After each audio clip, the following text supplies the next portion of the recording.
तुमच्या सर्वांचं दैनिक फाउंडेशनच्या वतीने स्वागत आहे. आपण सर्वजण जाणतो की द युनिक अकॅडमी ही मागच्या 14 वर्षांपासून स्पर्धा परीक्षा मार्गदर्शन क्षेत्रामध्ये देशभर कार्यरत आहे आणि मागील काही वर्षांपासून आम्ही शिक्षण, प्रशिक्षण आणि संशोधन या क्षेत्रामध्ये काम करण्यासाठी द युनिक फाउंडेशन ही आमची नवीन सुरुवात केली आणि मागच्या 7 वर्षांमध्ये महाराष्ट्रभरामध्ये आम्ही महाराष्ट्रातील दुष्काळाचा अभ्यास असेल, बीड जिल्ह्यातल्या मराठवाड्यातल्या ऊसतोड मजुरांचा एक अभ्यास असेल किंवा मधल्या काळामध्ये आम्ही धोरण चिकित्सा प्रकल्पाला सुरुवात करून मागील 2 वर्षामध्ये शिक्षण हक्क आणि सामाजिक न्याय 25% आरक्षणाची सध्याची वस्तुस्थिती काय या विषयावरचा एक संशोधन प्रकल्प हाती घेऊन तो पूर्ण केला. त्याचप्रमाणे महाराष्ट्रामध्ये जलयुक्त शिवार अभियान ही जी एक महत्वाकांक्षी योजना राबवण्यात आली होती, त्या योजनेचं नक्की मूल्यमापन काय, गावं दुष्काळमुक्त झाली का, या विषयाचा एक सर्वांगीण परामर्श घेणारा एक अभ्यास संशोधन अहवाल आम्ही प्रकाशित केलाय. आणि त्याचप्रमाणे प्रधानमंत्री पीक विमा योजना याचं महाराष्ट्रातलं अंमलबजावणी कशी झाली या विषयाच्या अनुषंगाने देखील आम्ही संशोधन प्रकल्प प्रसिद्ध केलेले आहेत. याचप्रमाणे विविध विषयांवरच्या चर्चा, परिसंवाद या माध्यमातून देखील युनिक फाउंडेशन आपल्या सर्वांच्या समोर येत असतं. हे सर्व काम करत असताना विशेषतः संशोधनाच्या आधारे सामाजिक राजकीय क्षेत्रात सकारात्मक हस्तक्षेप घडवून आणणं हा युनिक फाउंडेशनचा यामागचा महत्वाचा उद्दिष्ट आहे. आणि महाराष्ट्र हे खास करून आम्ही अभ्यास क्षेत्र यासाठी निश्चित केलंय आणि सामान्य माणसांच्या जगण्याशी निगडीत असणाऱ्या समस्या आणि धोरण चिकित्सक दृष्टिकोनातून अभ्यासणं, निष्कर्ष स्वरूपात त्याचे अहवाल प्रकाशित करण्याचं काम हा युनिक फाउंडेशनचा गाभा राहिलेला आहे. आजच्या या डॉक्टर राजा दीक्षित सरांच्या गौरव ग्रंथाच्या प्रकाशनाच्या कार्यक्रमासाठी आपण सर्वजण जमलेलो आहोत. प्राध्यापक राजा दीक्षित सरांना त्यांची खरं तर ओळख करून देण्याची वेगळी गरज नाही. पुणे विद्यापीठामध्ये सरांनी इतिहासाचं अध्यापन अनेक वर्ष केले. त्याचप्रमाणे सध्या ते इमिरेट्स प्रोफेसर म्हणून देखील कार्यरत आहेत. इंडियन काउन्सिल ऑफ हिस्टॉरिकल रिसर्चचे सदस्य होते सर. 19व्या शतकातील महाराष्ट्र मध्यमवर्गाचा उदय या विषयावर सरांनी सखोल संशोधन केलंय. विज्ञान आणि इतिहास या विषयाचं मराठीतलं विपुल लेखन देखील त्यांनी केलंय. खास करून western India history, society and culture, Pune विद्यापीठाचा इतिहास, निवडक शेजवलकर, समग्र सेतू माधवराव पगडी आणि प्रार्थना समाजाचा इतिहास या विषयांवरील सरांचं संशोधनपर लेखन हे प्रसिद्ध आहे. सरांच्या गौरव ग्रंथाचं काम ज्यांनी केलंय आणि याचं संपादन केलंय त्या डॉक्टर जास्वंदी वांबुरकर मॅडम, त्यांचं देखील मी स्वागत करतो. वांबुरकर मॅडम या SNDT महाविद्यालयात इतिहासाच्या प्राध्यापक आहेत. विभावरी शिरूरकर यांच्या साहित्यावर त्यांनी PhD प्राप्त केलेली आहे आणि इतिहासातील नवे प्रवाह हे त्यांचे पुस्तक प्रसिद्ध आहे. 19वे शतक हा त्यांच्या आवडीचा आणि अभ्यासाचा विषय राहिलेला आहे आणि मॅडमनी राजा दीक्षित सरांच्या या सुंदर गौरव ग्रंथाचं संपादन केलेलं आहे.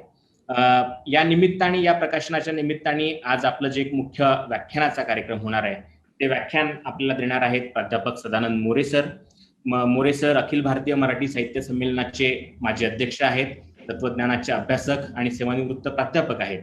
त्याचप्रमाणे पुणे विद्यापीठातील संत नामदेव अध्यासनाचे प्रमुख देखील आहेत. लोकमान्य ते महात्मा हे गाजलेलं पुस्तक आहे. आणखी इतरही बरीच पुस्तकं मोरे सरांची आहेत. आणि आजच्या आपल्या या कार्यक्रमाचं अध्यक्षस्थान भूषवण्याची विनंती मी प्राध्यापक गोपाळ गुरु सरांना करतो. गोपाळ गुरु सर आपल्याचे मार्गदर्शक, JNU मध्ये अनेक वर्ष अध्यापन करून ते आता सेवानिवृत्त आहेत आणि निवृत्तीनंतर इकॉनॉमिकल अँड पॉलिटिकल वीकली या देशातल्या आघाडीच्या नियतकालिकाचे सर संपादक देखील आहेत. मी या सर्व प्रमुख मान्यवरांचं द युनिक फाउंडेशनच्या वतीने स्वागत करतो आणि या सर्व मान्यवरांना विनंती करतो की त्यांनी प्राध्यापक राजा दीक्षित सरांच्या गौरव ग्रंथाचं Indian modernity challenges and responses या गौरव ग्रंथाचं प्रकाशन करावं. आपण बसूनच करावं.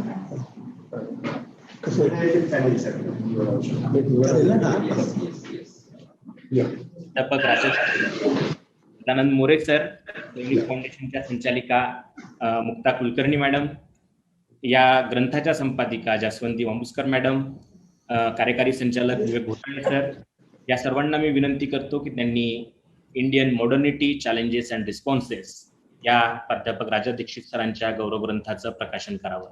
भारतातील आधुनिकता आणि प्रतिसाद हे अत्यंत महत्वाचा एक ग्रंथ प्राध्यापक राजा दीक्षित यांच्या गौरव ग्रंथाच्या निमित्ताने इंग्रजीमध्ये दाखल झालेला आहे. मी सर्व मान्यवरांचे आभार मानतो. यानंतर मी डॉक्टर जास्वंदी मॅडम यांना विनंती करतो की त्यांनी या ग्रंथाच्या संपादनाच्या निमित्ताने आणि प्रकाशनाच्या निमित्ताने संपादकीय मनोगत व्यक्त करावं. प्रत्यक्ष उपस्थित राहणं जरी अनेकांना शक्य नसलं तरी किमान या झूम मिटिंगच्या आणि ऑनलाईनच्या माध्यमातून आपण हा प्रकाशन सोहळा पाहतोय. Very good. Indian modernity challenges and responses या राजा दीक्षित सरांच्या गौरव ग्रंथाचं प्रकाशन सर्व मान्यवर या ठिकाणी करतायत. छान छान. Yes, thank you sir. Okay, very good. Thank you यार, थँक्यू भारत. थँक्यू. पुन्हा एकदा सर्वांचे आभार.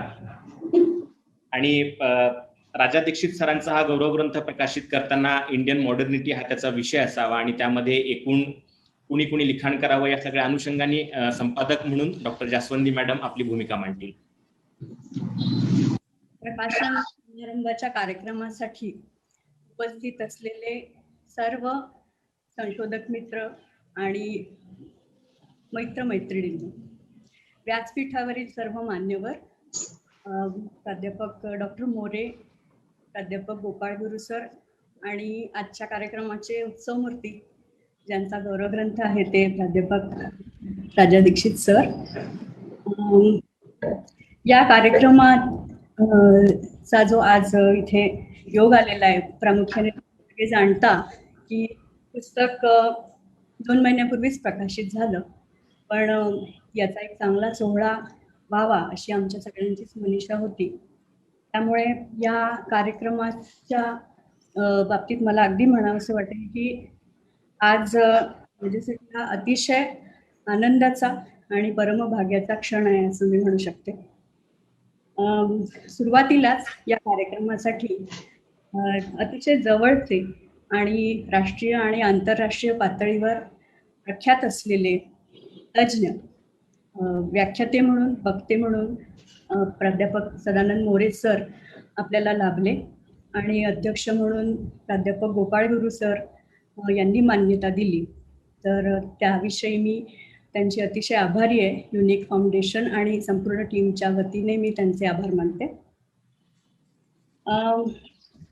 या पुस्तकाच्या संदर्भात अनेक प्रतिक्रिया येत आहेत, कारण 2 महिने लोक वाचतायत आणि हळूहळू परीक्षणही यायला लागली आहेत. मी या पुस्तकाच्या निमित्ताने काहीतरी माझं मनोगत व्यक्त करावं अशी आणि मला विवेक घोटाळे आणि मुक्ता कुलकर्णी यांनी सांगितलं. पण तत्पूर्वी हा गौरव ग्रंथ ज्यांच्या नावाने केलेला आहे त्या माझे गुरु डॉक्टर राजा दीक्षित सरांविषयी मला 2 शब्द बोलावीशी वाटतात. तसं तर तुम्ही सगळेच मला ओळखता आणि सावित्रीबाई फुले पुणे विद्यापीठातील सुप्रतिष्ठित प्राध्यापक, एक व्यासंगी इतिहास तज्ज्ञ, सामाजिक बुद्धिमंत, एक चतुरस्त्र वक्ता, अशा अनेक त्यांचे पैलू आपल्याला सगळ्यांनाच ज्ञात आहेत. पण मला जो दुसराही एक पैलू त्यांच्या व्यक्तिमत्वाचा आहे आणि त्याचीही ओळख मला खात्री आहे तुमच्यापैकी अनेक जणांना असेल, की एक अतिशय निगर्वी आणि उदार मनाचे प्राध्यापक. म्हणजे आम्ही गमतीने म्हणतो की सरांचं आडनाव दीक्षित आहे, पण बडबोले शोभेल इतकं ते मृदुभाषी आहेत. पण तसं असलं तरी संशोधक म्हणून अतिशय परखड, त्या बाबतीत दयामाया न दाखवणारे, शिस्तप्रिय आणि परफेक्शनिस्ट असे त्यांच्या व्यक्तिमत्वाचे अनेक पैलू आहेत. आणखी एक महत्त्वाचा मला गुण इथे वाटतं की अकादमिक विश्वातलं त्यांचं विस्तारित कुटुंब इतकं मोठं आहे की आपले विद्यार्थी, दुसऱ्याचे विद्यार्थी असा कुठलाही भेदभाव न करता किंवा सहकारी या सगळ्यांचेच प्रश्न, म्हणजे एक प्रकारे मला कायम वाटतं की काउन्सिलरची पण भूमिका ते बजावत असतात आणि खऱ्या अर्थाने अनेकांचे फ्रेंड, फिलॉसॉफर, गाईड ते आहेत. आणि त्यामुळे अशा माझ्या या गुरुचा गौरव ग्रंथ प्रकाशित होणं, त्याचा एक उचित असा सोहळा होणं आणि त्या निमित्ताने या पुस्तकाचं संपादन करण्याचं ची संधी मला मिळणं ही मला खरंच खूप भाग्याची गोष्ट वाटते. दुसरं मला या ठिकाणी अगदी सांगावंसं वाटेल की हा ग्रंथ ज्यांनी प्रकाशित केला त्या युनिक फाउंडेशनचे मुक्ता कुलकर्णी आणि विवेक घोटाळे आणि तुकाराम जाधव आणि त्यांची संपूर्ण टीम या सगळ्यांविषयी. तसं तर मुक्ता, तुकाराम आणि या ठिकाणी असलेले जे व्यासपीठावरचे मान्यवर आहे या सगळ्यांचा 25 वर्ष जुना ऋणानुबंध आहे. आणि मी तर पुणे विद्यापीठात एकाच वसतिगृहात होतो आणि खूप वसतिगृहात राहत असल्यामुळे कुटुंबापासून लांब असताना खूप कौटुंबिक आणि जिव्हाळ्याचे घट्ट जीवाभावाचे संबंध निर्माण होतात. तर ज्या वेळेला ह्या पुस्तक प्रकाशन करण्याचा विचार पुढे आला त्यावेळेला मुक्ता आणि तुकाराम यांच्याकडे मी बोलले आणि तत्काळ त्यांनी होकार दिला प्रकाशन करण्यासाठी. दुसरं एक मला अगदी आवर्जून सांगावं वाटेल की गौरवग्रंथ कसा असावा त्याच्या संदर्भातल्या माझ्या काही कल्पना होत्या. तर त्या बाबतीतली पूर्ण मोकळीक आणि स्वातंत्र्य मला युनिकने दिलं आणि त्यामुळे मला ज्या पद्धतीने तो ग्रंथ यावा असं वाटत होतं ते प्रत्यक्षात शक्य झालं. याच निमित्ताने मला आणखी एक सांगायचं की अगदी शेवटचा टप्पा या पुस्तकाचा जो होता तो जवळपास लॉकडाऊन काळामध्ये आला आणि अनेक प्रश्न त्या काळात उपस्थित झाले. तरी सुद्धा संपूर्ण सपोर्ट, पाठबळ आणि वेळेत हा ग्रंथ कसा येईल याच्यासाठीचं सगळं सपोर्ट तुकाराम आणि मुक्ता आणि विवेक यांनी उभं करून दिलं. या पुस्तकासाठी संपूर्ण काम म्हणजे प्रॅक्टिस म्हणून लेआउट पुस्तकाचं आणि बरंच काही असतं ते अमोल पाटील जे युनिककडे काम करतात त्यांच्याविषयी मला बोलायचं आहे, पण मी थोडं ते एका नंतर बोलते. तर मला या सर्व टीमच्यासाठी मुक्ता, तुकाराम आणि विवेक घोटाळे आणि त्यांची संपूर्ण टीम यांचेही या निमित्ताने खूप ऋण मी व्यक्त करते. हा ग्रंथ आम्ही दीक्षित यांचे सहकारी आणि मित्र आणि विद्यार्थी यांनी ज्यावेळेस असा गौरव ग्रंथ काढायचं ठरवलं त्यावेळेला आमच्या डोक्यात असं होतं की आधुनिक महाराष्ट्र हा सरांच्या संशोधनाचा आणि अभ्यासाचा विषय आहे. सुरुवातीलाच आपल्या सगळ्यांना माहितीच आहे आणि भारतने पण त्यांच्या काही पुस्तकांचा उल्लेख परिचयामध्ये केला.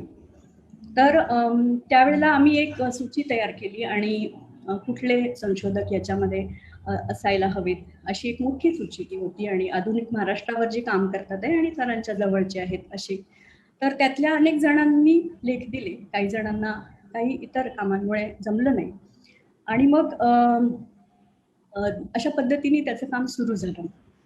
ज्या वेळेला गौरवग्रंथ करायचा तर गौरवग्रंथ कसा असला पाहिजे यासाठी थोडे गौरवग्रंथ मी बघितले आणि असं वाटलं की हा जो ग्रंथ आहे याच्यामध्ये प्राध्यापक दीक्षित यांचा एक विस्तृत परिचय करून देणारा एक लेख यामध्ये निश्चितपणे असावा, कारण त्यांचं लेखन आहे, त्यांनी पाठ्यपुस्तक निर्मितीच्या संदर्भात खूप योगदान दिलेलं, एक मार्गदर्शक म्हणून ते आहेत, क्लासरूम टीचिंग त्यांचं किती वेगळं असायचं या सगळ्या बाबतीत ते अनेक विद्यार्थ्यांचे आदर्श अजूनही आहेत आणि खूप जिव्हाळ्याचे संबंध विद्यार्थी सहकारी मित्रांशी आजही ठेवून आहेत. तर तो करत असताना मला असं वाटलं की अगदी त्यांची सुरुवातीची वैचारिक जडणघडण इथपासून ही सुरुवात असली पाहिजे. मग त्याच्यासाठी सरांची लॉकडाऊन काळात किंवा त्याच्या यादी विस्तृत मुलाखतही मी घेतली. तर तो एक खूप छान अनुभव होता आणि त्यामुळे तुमच्यापैकी काही जणांनी बघितलं असेल किंवा काही जण नंतर बघतील की याच्यामध्ये सरांवरचा तो लेख घेऊ शकलो आम्ही.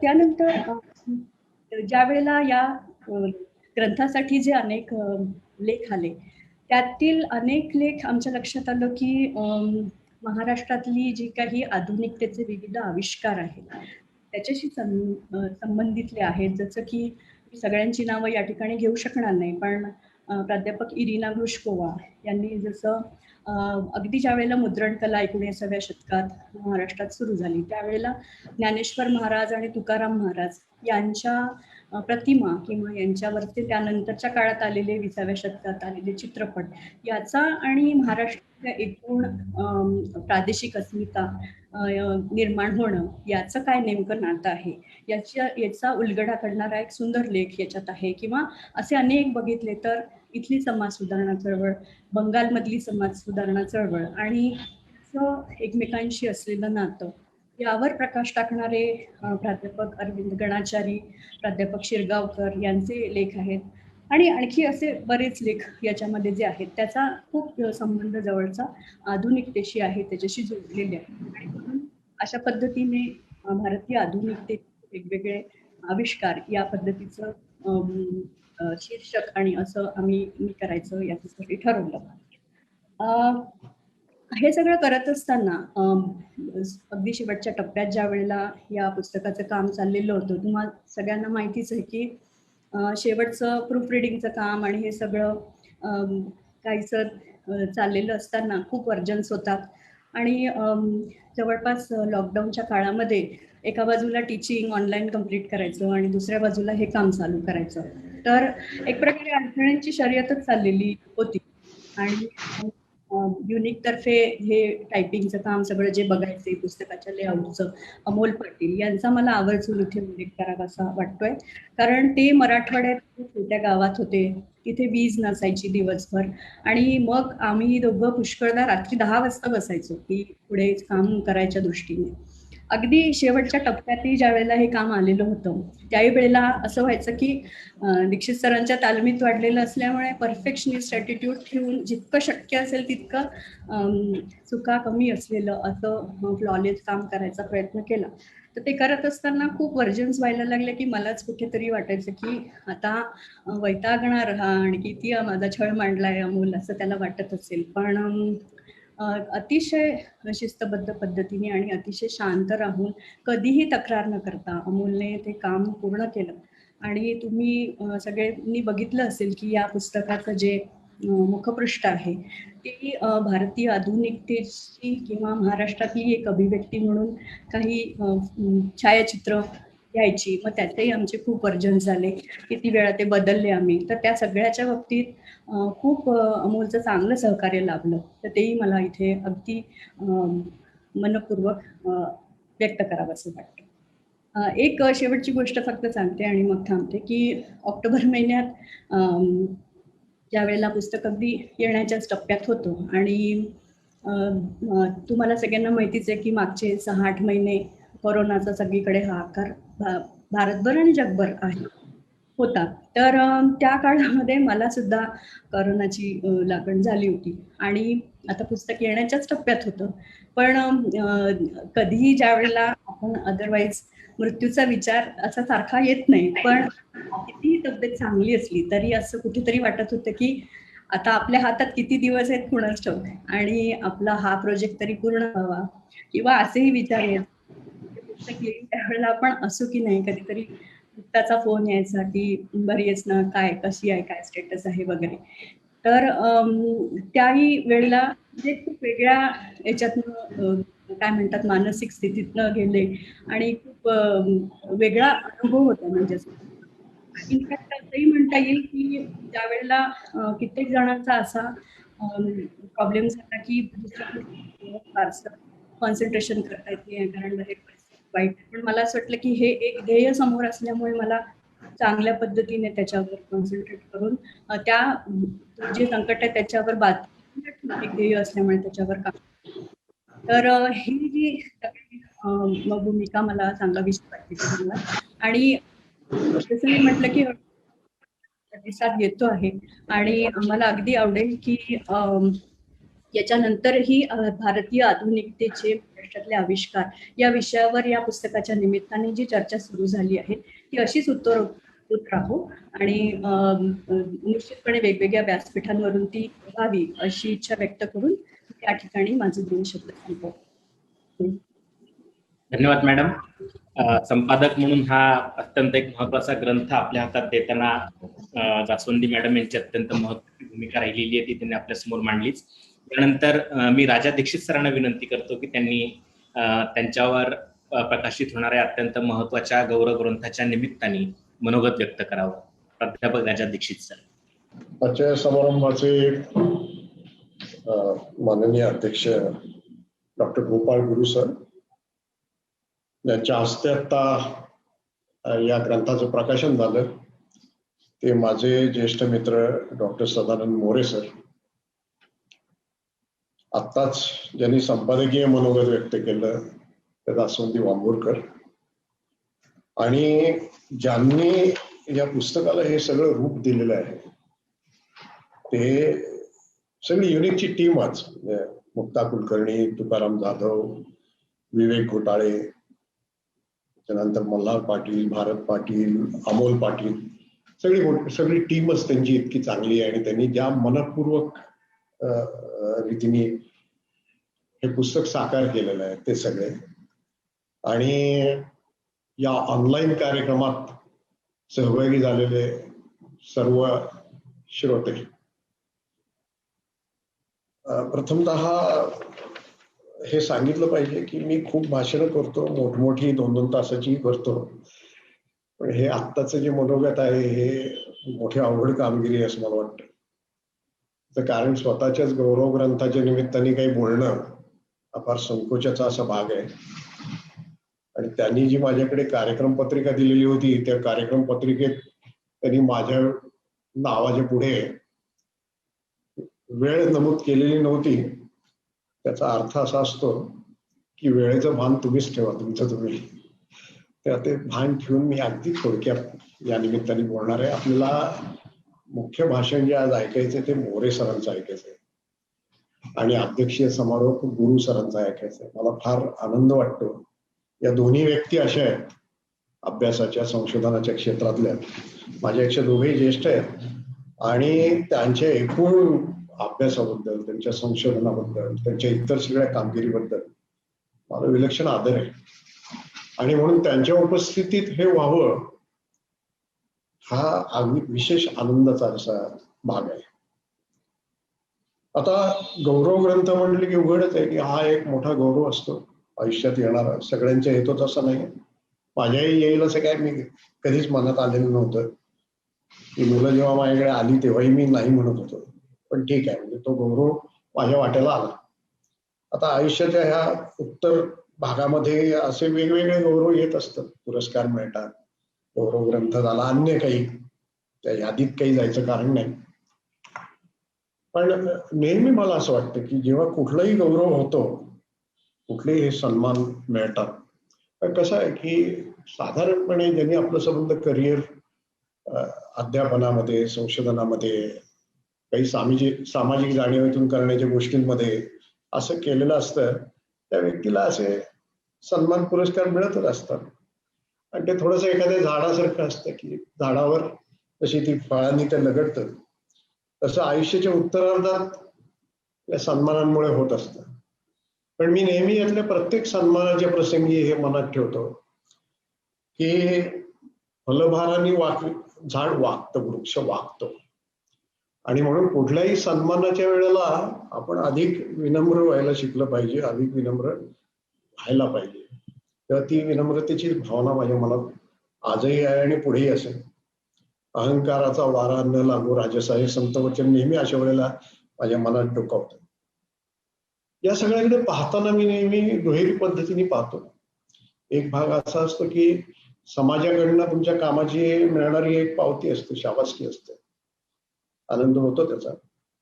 पण दुसरा भाग असाही असतो की या निमित्ताने समाज तुमच्याकडनं काही अपेक्षा व्यक्त करत असते आणि त्या अपेक्षांना जागणं ही एक नवी जबाबदारी तुमच्यावर येऊन पडत असते. तर मी एवढंच या निमित्ताने म्हणेन की ही जी जबाबदारी आहे, या ज्या आपल्या अपेक्षा आहेत या निमित्ताने आपण व्यक्त केलेल्या, त्याला जागण्याचा प्रयत्न मी इथून पुढेही करत राहील. आता ह्या गौरव ग्रंथाविषयीच्या ज्या माझ्या भावना आहेत, काय आहे की बोलायला लागलं की माणूस खूप काही वेळेला भावनिक होऊन खूप बोलत राहतं. म्हणून मी असं करणार आहे, मी फेसबुकवर एक पोस्ट केली ती, त्यातला काही मजकूर मी पुन्हा वाचतो. कारण ते अशा वेळेला जेव्हा आपण लिहितो तेव्हा ते जरा अर्थसंपृक्त झालेलं असतं आणि म्हणून बोलतानाचा जो विस्तार असतो तो त्यात टळतो. म्हणून मी अगदी थोडक्यात ते पुन्हा एकदा, त्यातलं काहींनी वाचलं असेल पण काही श्रोते नवीन असतील. ज्या दिवशी हा ग्रंथ या स्वरूपात तयार झाला त्या दिवशी युनिकचे हे आमचे सगळे मित्र, तरुण मित्र माझ्या घरी आले आणि त्यांनी ती प्रत फार सन्मानपूर्वक माझ्या हातात ठेवली. तर त्या अनुषंगाने मी हे लिहिलेलं होतं. तर ते मी थोडक्यात आपल्यासमोर वाचतो 5 मिनिटात. मी असं लिहिलं होतं, आज सकाळची गोष्ट. युनिक फाउंडेशनचे मुक्ता कुलकर्णी, तुकाराम जाधव आणि विवेक घोटाळे माझ्या घरी आले. त्यांनी मोठ्या प्रेमाने युनिक प्रकाशित गौरवग्रंथ भेट दिला. मी लगेच संपादक जास्वंदी वांबुरकर हिला व्हिडिओ कॉल लावला आणि म्हटलं की तू या क्षणाची भागीदार हवीसच. किती दुर्मिळ कोटीतली गुरुदक्षिणा दिलीस. आम्ही सर्व पुण्यात आणि जास्वंदी मुंबईत असं तेव्हा होतं. म्हणून तिच्या आग्रहाखातर त्यावेळेला एक ऑनलाईन सेलिब्रेशनही आम्ही केलं, अश्विन, जास्वंदी आणि मी असं. प्रेम हा माझा स्थायी भाव आहे आणि मी असं म्हणतो की माया करणे जे पुत्राशी त्याच साऱ्या विद्यार्थ्यांशी. मी सदैव असं जगलो, पण मूल्य नमूद न केलेल्या त्या नाण्याची दुसरी तितकीच प्रेमळ बाजू मला या गौरव ग्रंथांनी दाखवली. आपण सरळ चालत राहिलो तरी आयुष्यात खूप सोसावं लागतं. मीच सोसलंय असं नाही, सगळेच सोसतात. पण या ग्रंथाने असा योग आणला की माझ्यासारख्या सामान्य माणसाला सुद्धा तुकोबांच्या भिजक्या वहीचा इंद्रायणी स्पर्श झाला. युनिक हा रूढार्थाने स्पर्धा परीक्षांचा क्लासही नाही आणि प्रकाशन संस्थाही नाही. ती पुरोगामी सामाजिक हस्तक्षेपासाठीची समतावादी हाक आहे. बुद्धिनिष्ठ आणि कृतिशील प्रयोग आहे. माझ्यासाठीचा गौरव ग्रंथ त्यांनी प्रकाशित करावा, याला व्यक्तिगत आनंदापलीकडचा सामाजिक अर्थही आहे. म्हणून युनिकच्या संपूर्ण टीमचा अर्थानंदपूर्वक ऋणनिर्देश. अमोल पाटील असतील, बघत असतील, अमोल पाटील, अक्षर जुळणी आणि मुखपृष्ठ यासाठी तुम्ही किती कलात्मक तांत्रिक कष्ट घेतले हे जास्वंदीकडून समजलंय. अगदी मनापासून दाब. गौरव ग्रंथ या गोष्टीबद्दल मी खरं तर उत्सुक होतो, पण जास्वंदी सारख्या माझ्या हट्टी मुलांनी तो साकार केलाय याचा आनंद न होण्या इतका मी स्थितप्रज्ञही नाही. संकोच आणि समाधान याचं एक गमतीशीर कॉकटेल माझ्या मनात आहे. माझे काही विद्यार्थी मागे लागले तेव्हा मी 3 अटींवर या ग्रंथाला संमती दिली. एक म्हणजे या कामासाठी लोकांकडून निधी गोळा करायचा नाही. दुसरी अट होती, लेखासाठी विनंती करणं ठीक आहे, पण जाच होईल असं कोणाच्याही मागे लागायचं नाही. आणि तिसरी अट होती, मी ज्या शिस्तीने काम करतो ती लक्षात घेऊनच या ग्रंथाचं काम करायचं. सर्वसाधारणतः हे पाळलेलं दिसतंय आणि त्याचं सर्वाधिक श्रेय जास्वंदीचं आहे. आता जास्वंदी मॅडम वगैरे उल्लेख ऐकले मी काही तिचा म्हणजे तिच्या कामाबद्दल आदर आहे मला. ती इतकी MA पासूनची माझी विद्यार्थिनी आहे की मी एकेरी उल्लेख करतोय, पण हा एकेरी उल्लेख जो आहे तो एका अर्थाने आदरार्थीच आहे. तर जास्वंदीला खरोखर हे श्रेय आहे. ती MA ला माझं अतिशय प्रेमळ रूप तिने अनुभवलेलं होतं, पण या मुलीला माझ्या मार्गदर्शनाखाली MPhil आणि PhD करण्याची दुर्बुद्धी झाल्यामुळे फारच कठोर शिस्त तिच्या वाट्याला आली. अजूनही तिला रडताना पाहिलं तर तिचा प्रेमळ पती अश्विन तिला विचारतो, काय झालं ग सर, रागवले का? किती वाहिल्या कोणास ठाऊक, पण अखेर निर्मळ गंगा यमुनाच त्या सुजलाम सुफलाम परिणाम होणारच. त्याचं एक सुंदर फलित म्हणजे या गौरव ग्रंथासाठी असाधारण शिस्तीने, आस्थेने आणि गुणवत्तेने तिने अहर्निश केलेलं काम. मी त्यावेळेला उल्लेख केला नव्हता, पण आता जरूर करतो, कारण तिने स्वतः तो उल्लेख केल्यामुळे आता करायला हरकत नाही. हा ग्रंथ ज्या वेळेला अगदी शेवटच्या टप्प्यात होता त्यावेळेला कोरोनाने तिच्या घरात प्रवेश केलेला होता आणि ते तिघही, जास्वंदी, अश्विन आणि त्यांचा मुलगा कनिष्क, हे यामुळे आजारी होते. आणि तशा याच्यात सुद्धा तिने हे पूर्ण केलं. याच्यावर अधिक काही बोलायचं म्हणजे ज्या निष्ठेने, ज्या प्रेमाने आणि ज्या कर्तव्यबुद्धीने तिने केलं त्याला तोड नाही. म्हणून मी त्या पोस्टमध्ये लिहिलं होतं की जास्वंदी तुला खूप मोठी जाहीर शाबासकी, मास्तर प्रसन्न झाले बरं का. माझे विद्यार्थी मला माझ्या पाठीमागे मास्तर म्हणतात आणि प्रधान मास्तरांप्रमाणे मला ते संबोधन फार प्रिय आहे. या ग्रंथात ज्यांचे अत्यंत अभ्यासपूर्ण लेख आहेत त्या सर्व व्यक्ती मला खूप जवळच्या आहेत, त्यांचा मी ऋणी आहे. काहींना इच्छा असूनही लिहिणं शक्य झालं नाही असं मी ऐकलं, पण त्यांच्याही प्रेमाची मला कृतज्ञ जाणीव आहे. सर्वांचा ऋणनिर्देश करताना एक प्रातिनिधिक उल्लेख करतो. इरिना ग्लुश्कोवा हे महाराष्ट्राच्या परदेशी अभ्यासकांमधलं एक मातब्बर रशियन नाव. त्यांचा माझा संवाद सुमारे 20 तरी वर्षांचा आहे. इरिनाच्या प्रत्येक मेलच्या शेवटी कळावे हा मराठी शब्द असतोच. माझ्यावर असा लोभ सर्वांचाच आहे ही केवढी मोठी कमाई.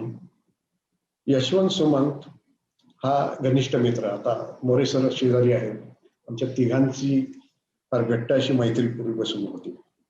त्याच्या जाण्याचं खोल दुःख आजही माझ्या मनात आहे.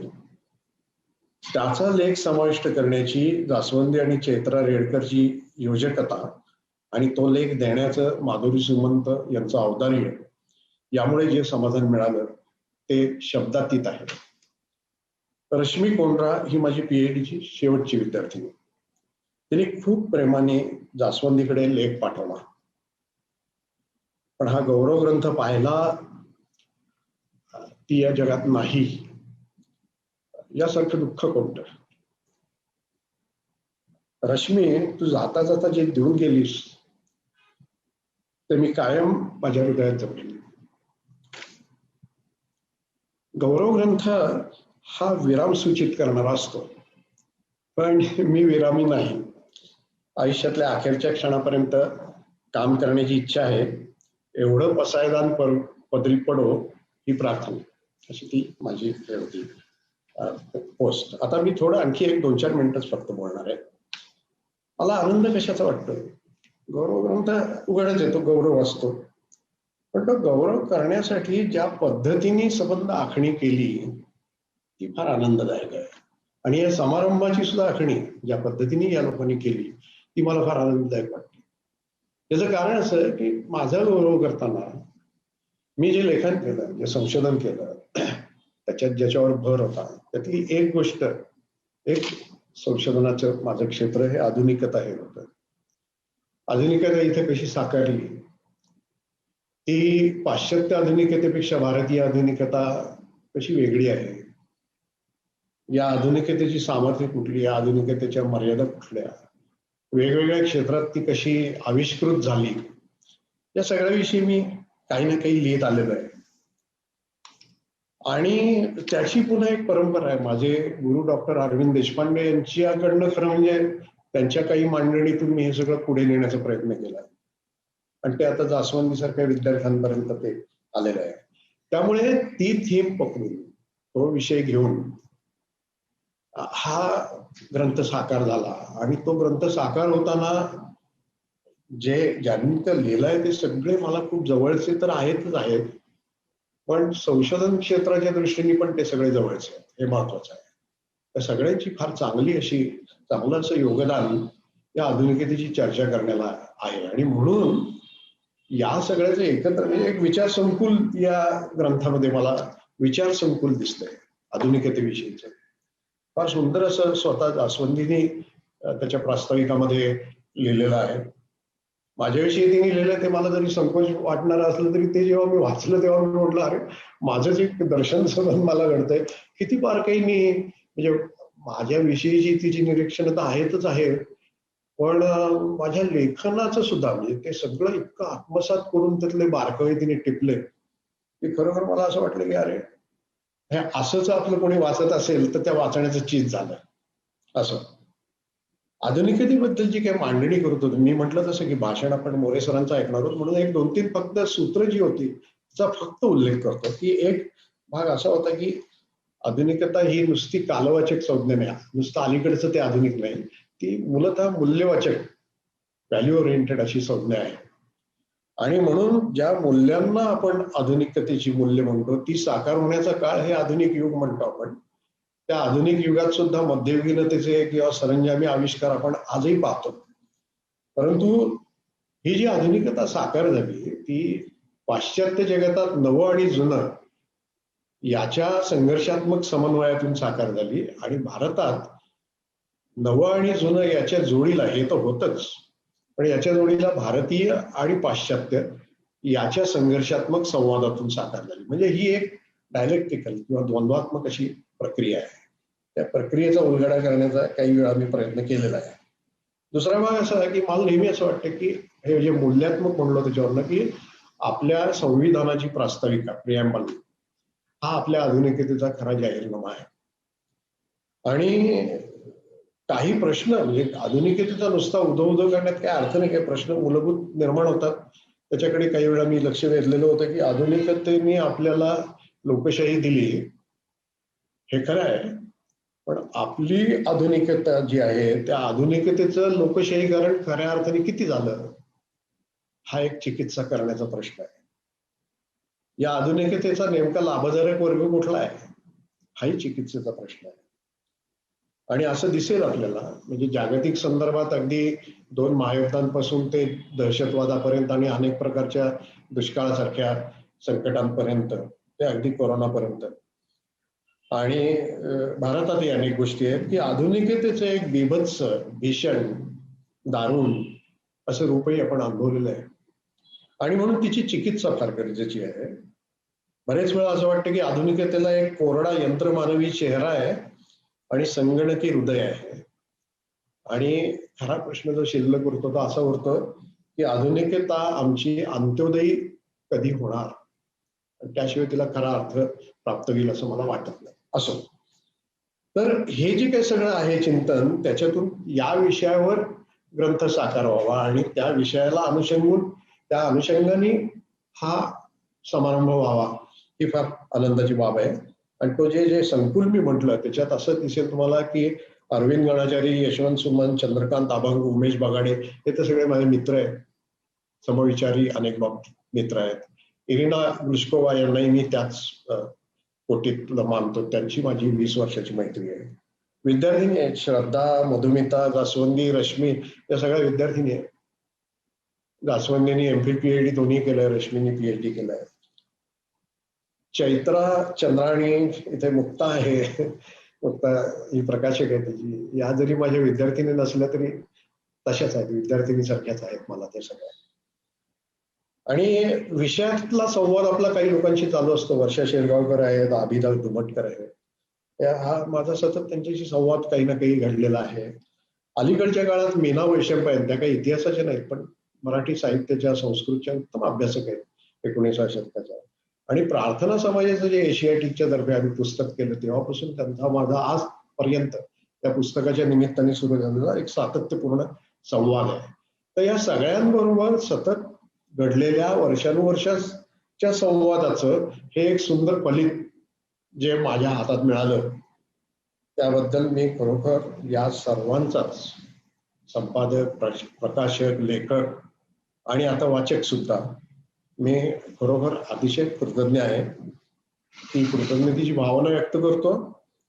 आणि ज्यांच्या भाषणासाठी तुम्ही पण उत्सुक आहात ते मोरे सर आणि गुरु सर यांची भाषणं त्याच उत्सुकतेने मीही ऐकतो. धन्यवाद. धन्यवाद सर. खूप आभार. कारण हा एक ग्रंथ प्रकाशित होताना त्याची निर्मिती प्रक्रियाच ही मुळात खूप रंजक आहे की या एकूण पुस्तकाच्या निर्मिती प्रक्रियेला एक शिक्षक म्हणून दीक्षित सरांचा गौरव हा जसा भाग होता तसंच त्याप्रती दीक्षित सरांचा अकादमिक एक मोठा परिवार आणि विद्यार्थी वर्ग यांच्यातल्या एक त्या हळव्या नात्याची पण त्या या सगळ्या निर्मिती प्रक्रियेला किनार लाभलेली आहे. आणि आम्हाला प्रकाशक म्हणून राजा दीक्षित सरांनी हा गौरव ग्रंथ प्रकाशित करण्याची त्याची एकूण रचना करून घेऊन तो प्रकाशित करण्याच्या प्रक्रियेला होकार दिला. त्याबद्दल मी दीक्षित सरांचे खूप आभार मानतो. आणि जास्वंदी मॅडमचं यातलं योगदान आपल्या सगळ्यांना माहिती आहे की केवळ ते आपले शिक्षक आणि त्यांचा गौरव यापुरतं हे दस्तावेजीकरण न राहता भारतीय आधुनिकतेचा ज्यांना वेध घ्यायचा आहे त्यांना हे पुस्तक बाजूला ठेवून कदाचित पुढे जाता येणार नाही एवढं या पुस्तकाचं स्थान नक्कीच आहे. मी प्राध्यापक सदानंद मोरे सरांना विनंती करतो की त्यांनी भारतीय आधुनिकता या विषयावरील व्याख्यानाला सुरुवात करावी. मोरे सर. प्राध्यापक राजा दीक्षित यांच्या गौरव ग्रंथाच्या प्रकाशन समारंभाचे अध्यक्ष डॉक्टर गोपाळ गुरु, स्वतः राजा दीक्षित, ज्यांनी हा सगळा कार्यक्रम सिद्ध केला, युनिक अकॅडमीचे तुकाराम जाधव, मुक्ता कुलकर्णी, विवेक घोटाळे आणि त्यांची सर्व टीम, आणि ज्यांनी अतिशय साक्षीपणे या ग्रंथाचं संपादन केलं त्या डॉक्टर दासवंदी वांबुरकर. आणि यामध्ये सहभागी असणारे आपण सगळे श्रोते म्हणा, प्रेक्षक म्हणा, पहिल्यांदा या ग्रंथाचं प्रकाशन झालेलं आहे असं आम्हा सगळ्यांच्या वतीनं जाहीर करतो. आणि दुसरं म्हणजे अशा उत्तम ग्रंथाची निर्मिती, संपादन केल्याबद्दल डॉक्टर वांबुरकर यांना त्यांचं मनापासून अभिनंदन करतो, कौतुक करतो. तो माझ्याही आवडीचा विषय असल्यामुळे मला खूप हा ग्रंथ आवडला. आणि त्याच्यामध्ये त्यांनी राजा दीक्षित यांचा जो परिचयाचा लेख लिहिलेला आहे, ते परिचय शब्द फारच फॉर्मल होतो, पण आता काहीतरी शब्द वापरला पाहिजे म्हणून मी वापरला. तो फार चांगला आहे, कारण राजा दीक्षित हे माझे फार जवळचे मित्र आहेत.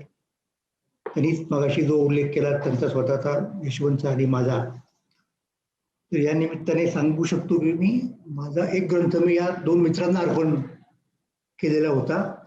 आणि आमची मैत्री जशी वैयक्तिक जिव्हाळ्याची आहे तशीच ती एक अकॅडमिक बांधिलकीची सुद्धा होती. तर ग्रंथाचं प्रकाशन झालेलं आहे.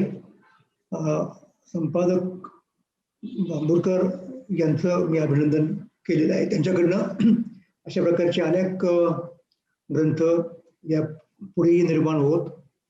आणि या निमित्त मी आणखी एकदा डॉक्टर दीक्षित यांचं मनापासून अभिष्ट चिंतन करतो. आता खरं असं आहे की या ग्रंथामध्ये माझा लेख असणं अपेक्षित होतं आणि त्याप्रमाणे मला लेख लिहिण्याचं निमंत्रणही मिळालं होतं.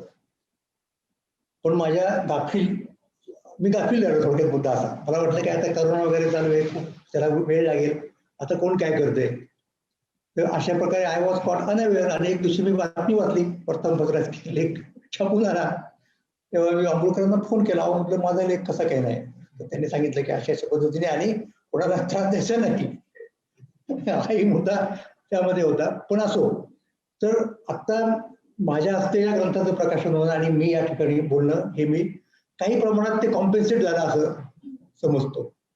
डॉक्टर दीक्षित यांचा आणखीन पुढचा जेव्हा गौरव ग्रंथ प्रकाशित होईल 75च्या निमित्ताने वगैरे, त्यावेळेला माझा लेख नक्की असेल असं मी या ठिकाणी आश्वासन देऊ इच्छितो.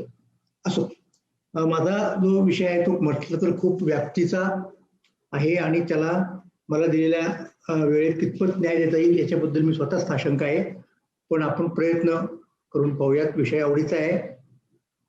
तर सुरुवातीला आणखीन एक गोष्ट मी सांगेन की हा जो विषय आहे आधुनिकतेचा, तो एका लार्जर डिस्कोर्समध्ये किंवा डिस्कर्सिव्ह कॉन्टेक्स्टमध्ये जर सिच्युएट करायचा असेल तर आपण थोडासा विचार आधुनिकोत्तर काळाचा सुद्धा, म्हणजे पोस्ट मॉडर्निटी सुद्धा करायला लागेल. तर तो माझ्याकडनं कितपत होईल मला माहित नाही, विशेषतः वेळेच्या अभावी. पण मला जर जमलं तर मी तसाही प्रयत्न करीन असं मी सुरुवातीला आश्वासन देतो. असो, तर सुरुवात करताना मी एका उद्धृताने करीन. J.P. आरनसन नावाचे एक विद्वान आहेत.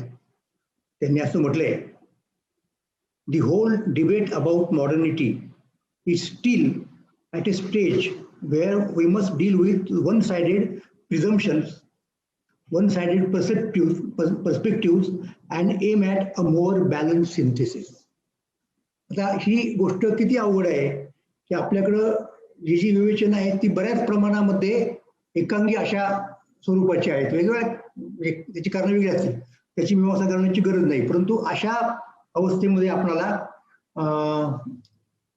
त्याचा विचार करावा लागतो किंवा त्याची चर्चा करावी लागते. आता मगाशी डॉक्टर दीक्षित यांनी सांगितल्याप्रमाणे की मॉडर्निटी याला काय म्हणायचं नेमकं, म्हणजे मॉडर्निटीला एक इतिहासातला टप्पा मानायचा, एक कालखंड मानायचा, एक प्रक्रिया मानायची, मग त्या प्रक्रियेच्या कालखंडाची निश्चिती म्हणजे अमक्या शतकात सुरू झाली, अमक्या शतकात संपली अशी करायची, म्हणजे तिच्या स्पेशल आणि टेम्पोरल बाउंड्रीज कशा सांगायच्या, असे ते प्रश्न असतात. परंतु अपार्ट फ्रॉम दॅट शेवटी या सगळ्या गोष्टी इतिहासामध्येच घडत असतात, त्यामुळे त्या दृष्टिकोनातून त्यांना ऐतिहासिकता असते, म्हणून या घटनेला सुद्धा आहे, या फिनॉमिननला सुद्धा आहे. परंतु अदरवाईज त्यांनी जे सांगितलं ते एक मूल्य आहे. आणि फुको यांनी म्हटल्याप्रमाणे एका बाजूला तो एक ऍटिट्यूड आहे आणि दुसऱ्या बाजूला तो एक इथॉस आहे. ह्या दोन गोष्टी आपल्याला विचारात घ्याव्या लागतात त्या संदर्भामध्ये. आणखी एका विचारवंताचं मी या ठिकाणी नाव घेऊ इच्छितो. त्यांचं नाव हॅन्स ब्लुमेनबर्ग, जर्मन विचारवंत आहेत, म्हणजे होते. तर त्यांनी legitimacy of the modern world या नावाचा त्यांचा ग्रंथ आहे. आणि त्या ग्रंथात त्यांनी या बऱ्याच गोष्टी, काही गोष्टी त्यातल्या इतक्या सर्वज्ञात आहेत की त्या मुद्दाम सांगितल्या पाहिजे अशातला भाग नाही. म्हणजे उदाहरणार्थ कसं की बऱ्याच लोकांना असं वाटतं की आधुनिक असणं म्हणजे काय असतं, आधुनिक असणं म्हणजे समकालीन असणं. अर्वाचीन आणि आधुनिक यांच्यामध्ये आपल्याला फरक करता आला पाहिजे. कॉन्टेम्पररी आणि मॉडर्न म्हणजे केवळ अप टू डेट असणं, अपडेट असणं, म्हणजे माझ्याकडे त्या मोबाईलची किंवा कॉम्प्युटरची अत्याधुनिक जनरेशन माझ्याकडे काय G8 G9 जे काय असेल ती माझ्याकडे आली म्हणजे मी त्या अर्थाने मॉडर्न झालो असं नाही. तर त्याच्यापेक्षा काहीतरी एक वेगळं हे आहे. आणि त्यामुळं मुळात हाच मुद्दा की कुठपासून सुरुवात करायची, कुठे थांबायचं, म्हणजे जर कालखंडाचा विचार केला तर ऐतिहासिक घटना किंवा प्रक्रिया मानली जर, आणि नाही मानली तर मग कुठल्या मूल्यांना आपण त्याच्यामध्ये समाविष्ट करून घेणार आहोत, हे सगळे प्रश्न प्रॉब्लेमॅटिक्स ऑफ इपोक्स म्हणतो आपण त्याला, की कालखंडांचाच हा जो मुद्दा आहे तो मला असं वाटतं की महत्वाचा आहे.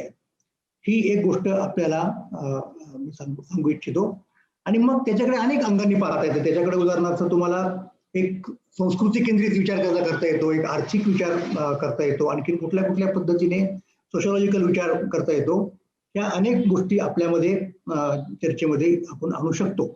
पण त्यातल्या त्यात आपल्याला काय दिसतं, घडीवर आपण इपोकचा विचार केला, म्हणजे युगांचा विचार केला, समजा आपण युग हा शब्द त्या ठिकाणी वापरतो, तर एक आधुनिक कालखंड जर घेतला आपण तर त्याच्या अगोदर काय होतं, आपण उलट जाऊ. तर त्याच्या अगोदर असं म्हटलं जातं की एक मध्ययुग, मिडिएव्हल एज. त्याच्याही अगोदर जर आपण गेलो त्या प्राचीन काळात, त्याच्यामध्ये एन्शियंट म्हणा, अँटिक्विटी म्हणा, काही लोक त्याला क्लासिकल म्हणतात. मग त्याच्यामध्ये ग्रीकांचा वाटा नेमका किती, रोमनांचा वाटा किती, मग त्याला हेलेनिक म्हणायचं का, त्याला ग्रीको रोमन म्हणायचं का, की आणखी काही म्हणायचं, या सगळ्या गोष्टी आपल्याला त्याच्याशी चर्चा करावी लागते. पण आता जेव्हा आपण भारताचा विचार करतो आणि भारतामध्ये आपल्याला महाराष्ट्राचा विचार स्वतंत्रपणे करावा लागतो, तो सुद्धा मला इथं कितपत सांगता येईल माहित नाही. पण तिथे आपल्याला सरळ सरळ एक चित्र असं दिसतं की मध्ययुग म्हणजे आपल्याकडे ब्रिटिशांचं राज्य आलं, त्या कालखंडाला आपण कॉलोनियल कालखंड म्हणतो. तर या कालखंडामध्ये जेव्हा ते राज्य आपल्याकडे आलं तेव्हा ते एक सत्तांतर होतं. म्हणजे महाराष्ट्रातल्या लोकांची स्वतःची सत्ता गेली आणि ती सत्ता म्हणजे पॉलिटिकल पॉवर जी म्हणतो आपण ती या मंडळींनी प्रस्थापित केली, म्हणजे ब्रिटिशांनी प्रस्थापित केली. आणखी जगभर कुठले कुठले देश कुठे कुठे गेले आणि एक संपूर्ण जगामध्ये वसाहत अशा प्रकारचा भाग निर्माण झाला. आता ही गोष्ट खरी आहे. आता ही गोष्ट भारताच्या इतिहासामध्ये पहिल्यांदाच घडलेली आहे का, तर नाही. की त्याच्याही पूर्वी आपल्याला असं दिसतं की इस्लाम धर्म असणारे लोक या देशामध्ये आले आणि त्यांनी काही शतकं आपल्यावरती राज्य केलं, म्हणजे ते सत्तांतरच होतं. पण मग ते सत्तांतर आणि हे सत्तांतर याच्यामध्ये नेमका फरक काय, हा महत्वाचा मुद्दा आहे. तर फरक आहे, आणि फरक कोणता आहे तर ब्रिटिशांचं सत्तांतर हे फक्त सत्तांतर नसून ते युगांतर होतं. आणि तिथे भारतामध्ये आधुनिक युग सुरू झालं त्या सत्तांतरामुळं. इस्लामचं सत्यान्तर हे जे काही घडलं भारतामध्ये तो मध्ययुगामधल्याच गोष्टींचा भाग होता असं आपण समजतो. म्हणजे त्याच्याही अगोदर जे होतं ते मध्ययुग होतं. हे लोक आले आणि त्यांनी सत्ता स्थापन केली म्हणजे काही ते युग बदललेलं नाही, एका युगाच्या अंतर्गत. परंतु इथे जेव्हा आपण मेटाकायनेसिस म्हणतो, हा परत शब्द ब्लुमेनबर्गचाच आहे. तर एक मध्ययुगीन सत्तेच्या ऐवजी दुसरी मध्ययुगीन सत्ता असं त्याचा अर्थ नसून मध्ययुगीन युगाचा अस्त होऊन एक आधुनिक युग सुरू झालं असं आपण म्हणतो. त्याचं भाषांतर तिथे करताना हायर ऑर्डर चेंज असं केलेलं आहे. म्हणजे अगोदरचे जे चेंजेस होते ते एका समान स्तरावरचे चेंजेस होते. म्हणजे ते आपण म्हणू शकतो की हॉरिझॉन्टल बदल होते. हा जो बदल आहे तो आता व्हर्टिकल बदल आहे. त्यामध्ये कुठेतरी एक आता परत तो मुद्दा आहे की आता दीक्षित जरी म्हणाले किंवा मी आता म्हणालो की एक मूल्यभार, मग आता मूल्य म्हणजे त्याचा अर्थ असा होतो की कुठेतरी आपल्याला बढती मिळाली, मग कुठेतरी त्याच्यामध्ये प्रोग्रेस, डेव्हलपमेंट अशी एक कल्पना निश्चित आहे. आणि मग त्याच्यात मागे आणखीन जर गेलो आपण त्याच्यात तर मग इतिहासाचा प्रवासच असा जणू काही आहे. मग ते आपल्याला ते हेगेलपर्यंत जावं लागतं किंवा त्याच्याही पूर्वी आपल्याला तशा प्रकारचे काही सिद्धांत दिसतील, त्या इतक्या मागे जायला नको.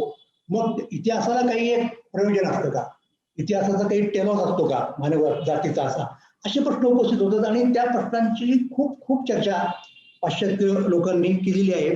त्या सगळ्यांचा परामर्श आता आपल्याला घेता येणं शक्य नाही. काही लोक असंही म्हणतात की ही मॉडर्निटी नावाची जी गोष्ट आहे ते फक्त एक स्ट्रक्चरल चेंज आहे, त्याच्या पाठीमागे आणखीन काही दुसऱ्या गोष्टी शोधण्याचा प्रयत्न करायचं कारण नाही, वगैरे वगैरे वगैरे.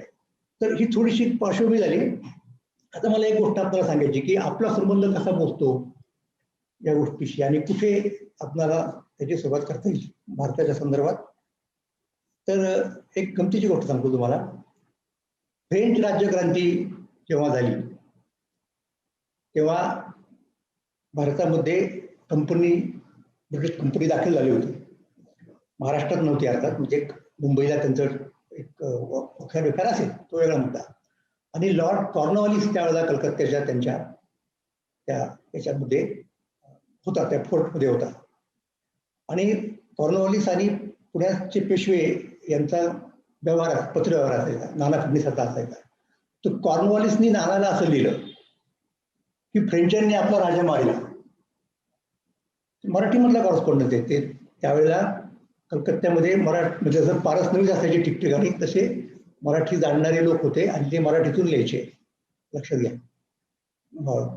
जे कलकत्त्याच्या ते विल्यम फोर्ट कॉलेजमध्ये जे ब्रिटिशांच्यासाठी अगोदरचं एक काय म्हणतात त्याला युनिक अकॅडमी सारखं प्रशासन शिकवणारा केंद्र होतं, त्या केंद्रामध्ये मराठी भाषा शिकवली जायची. कारण मराठ्यांचं राज्य भारतामध्ये इतक्या ठिकाणी पसरलं होतं की ब्रिटिश कुठेही जरी गेले तरी त्यांचा या ना त्या पद्धतीने मराठ्यांशी संबंध येणार. पण मराठी भाषा महत्वाची होती. त्याच्यामुळे कॉर्नवॉलिसने इकडे पत्र पाठवलं की फ्रेंचांनी आपला राजा मारला. म्हणजे आणि नाना फडणीसांनी सुद्धा ती गोष्ट अशीच पाहिजे. किंबहुना नाना फडणीसांना जिथपर्यंत त्याचं आकलन होईल त्या गोष्टीचं तेवढंच त्यांनी सांगितलं. पण फ्रेंचांनी राजा मारला याच्यामध्ये केवढी मोठी गोष्ट आहे. ते एक फार मोठं युगांतर आहे. ती म्हणजे ती पॉलिटिक्स मधली मॉडर्निटी आहे. वेगळ्या पद्धतीने सांगितलं जातं, डिस्ट्रक्टिव्ह म्हणता येईल फार तर. कारण ह्या बाकीच्या ज्या गोष्टी होत्या त्याच्या पाठीमागे जे एक विचार मंथन चाललेलं होतं, त्या विचार मंथनाची कल्पना नाना फडणवीसांना किंवा महाराष्ट्रातल्या किंवा भारतातल्या कुठल्याही माणसाला येणं शक्यच नव्हतं त्या काळात. तो एक वेगळा डिस्कोर्स होता. म्हणून त्यांनी तेवढ्या पुरतच लिहिलं.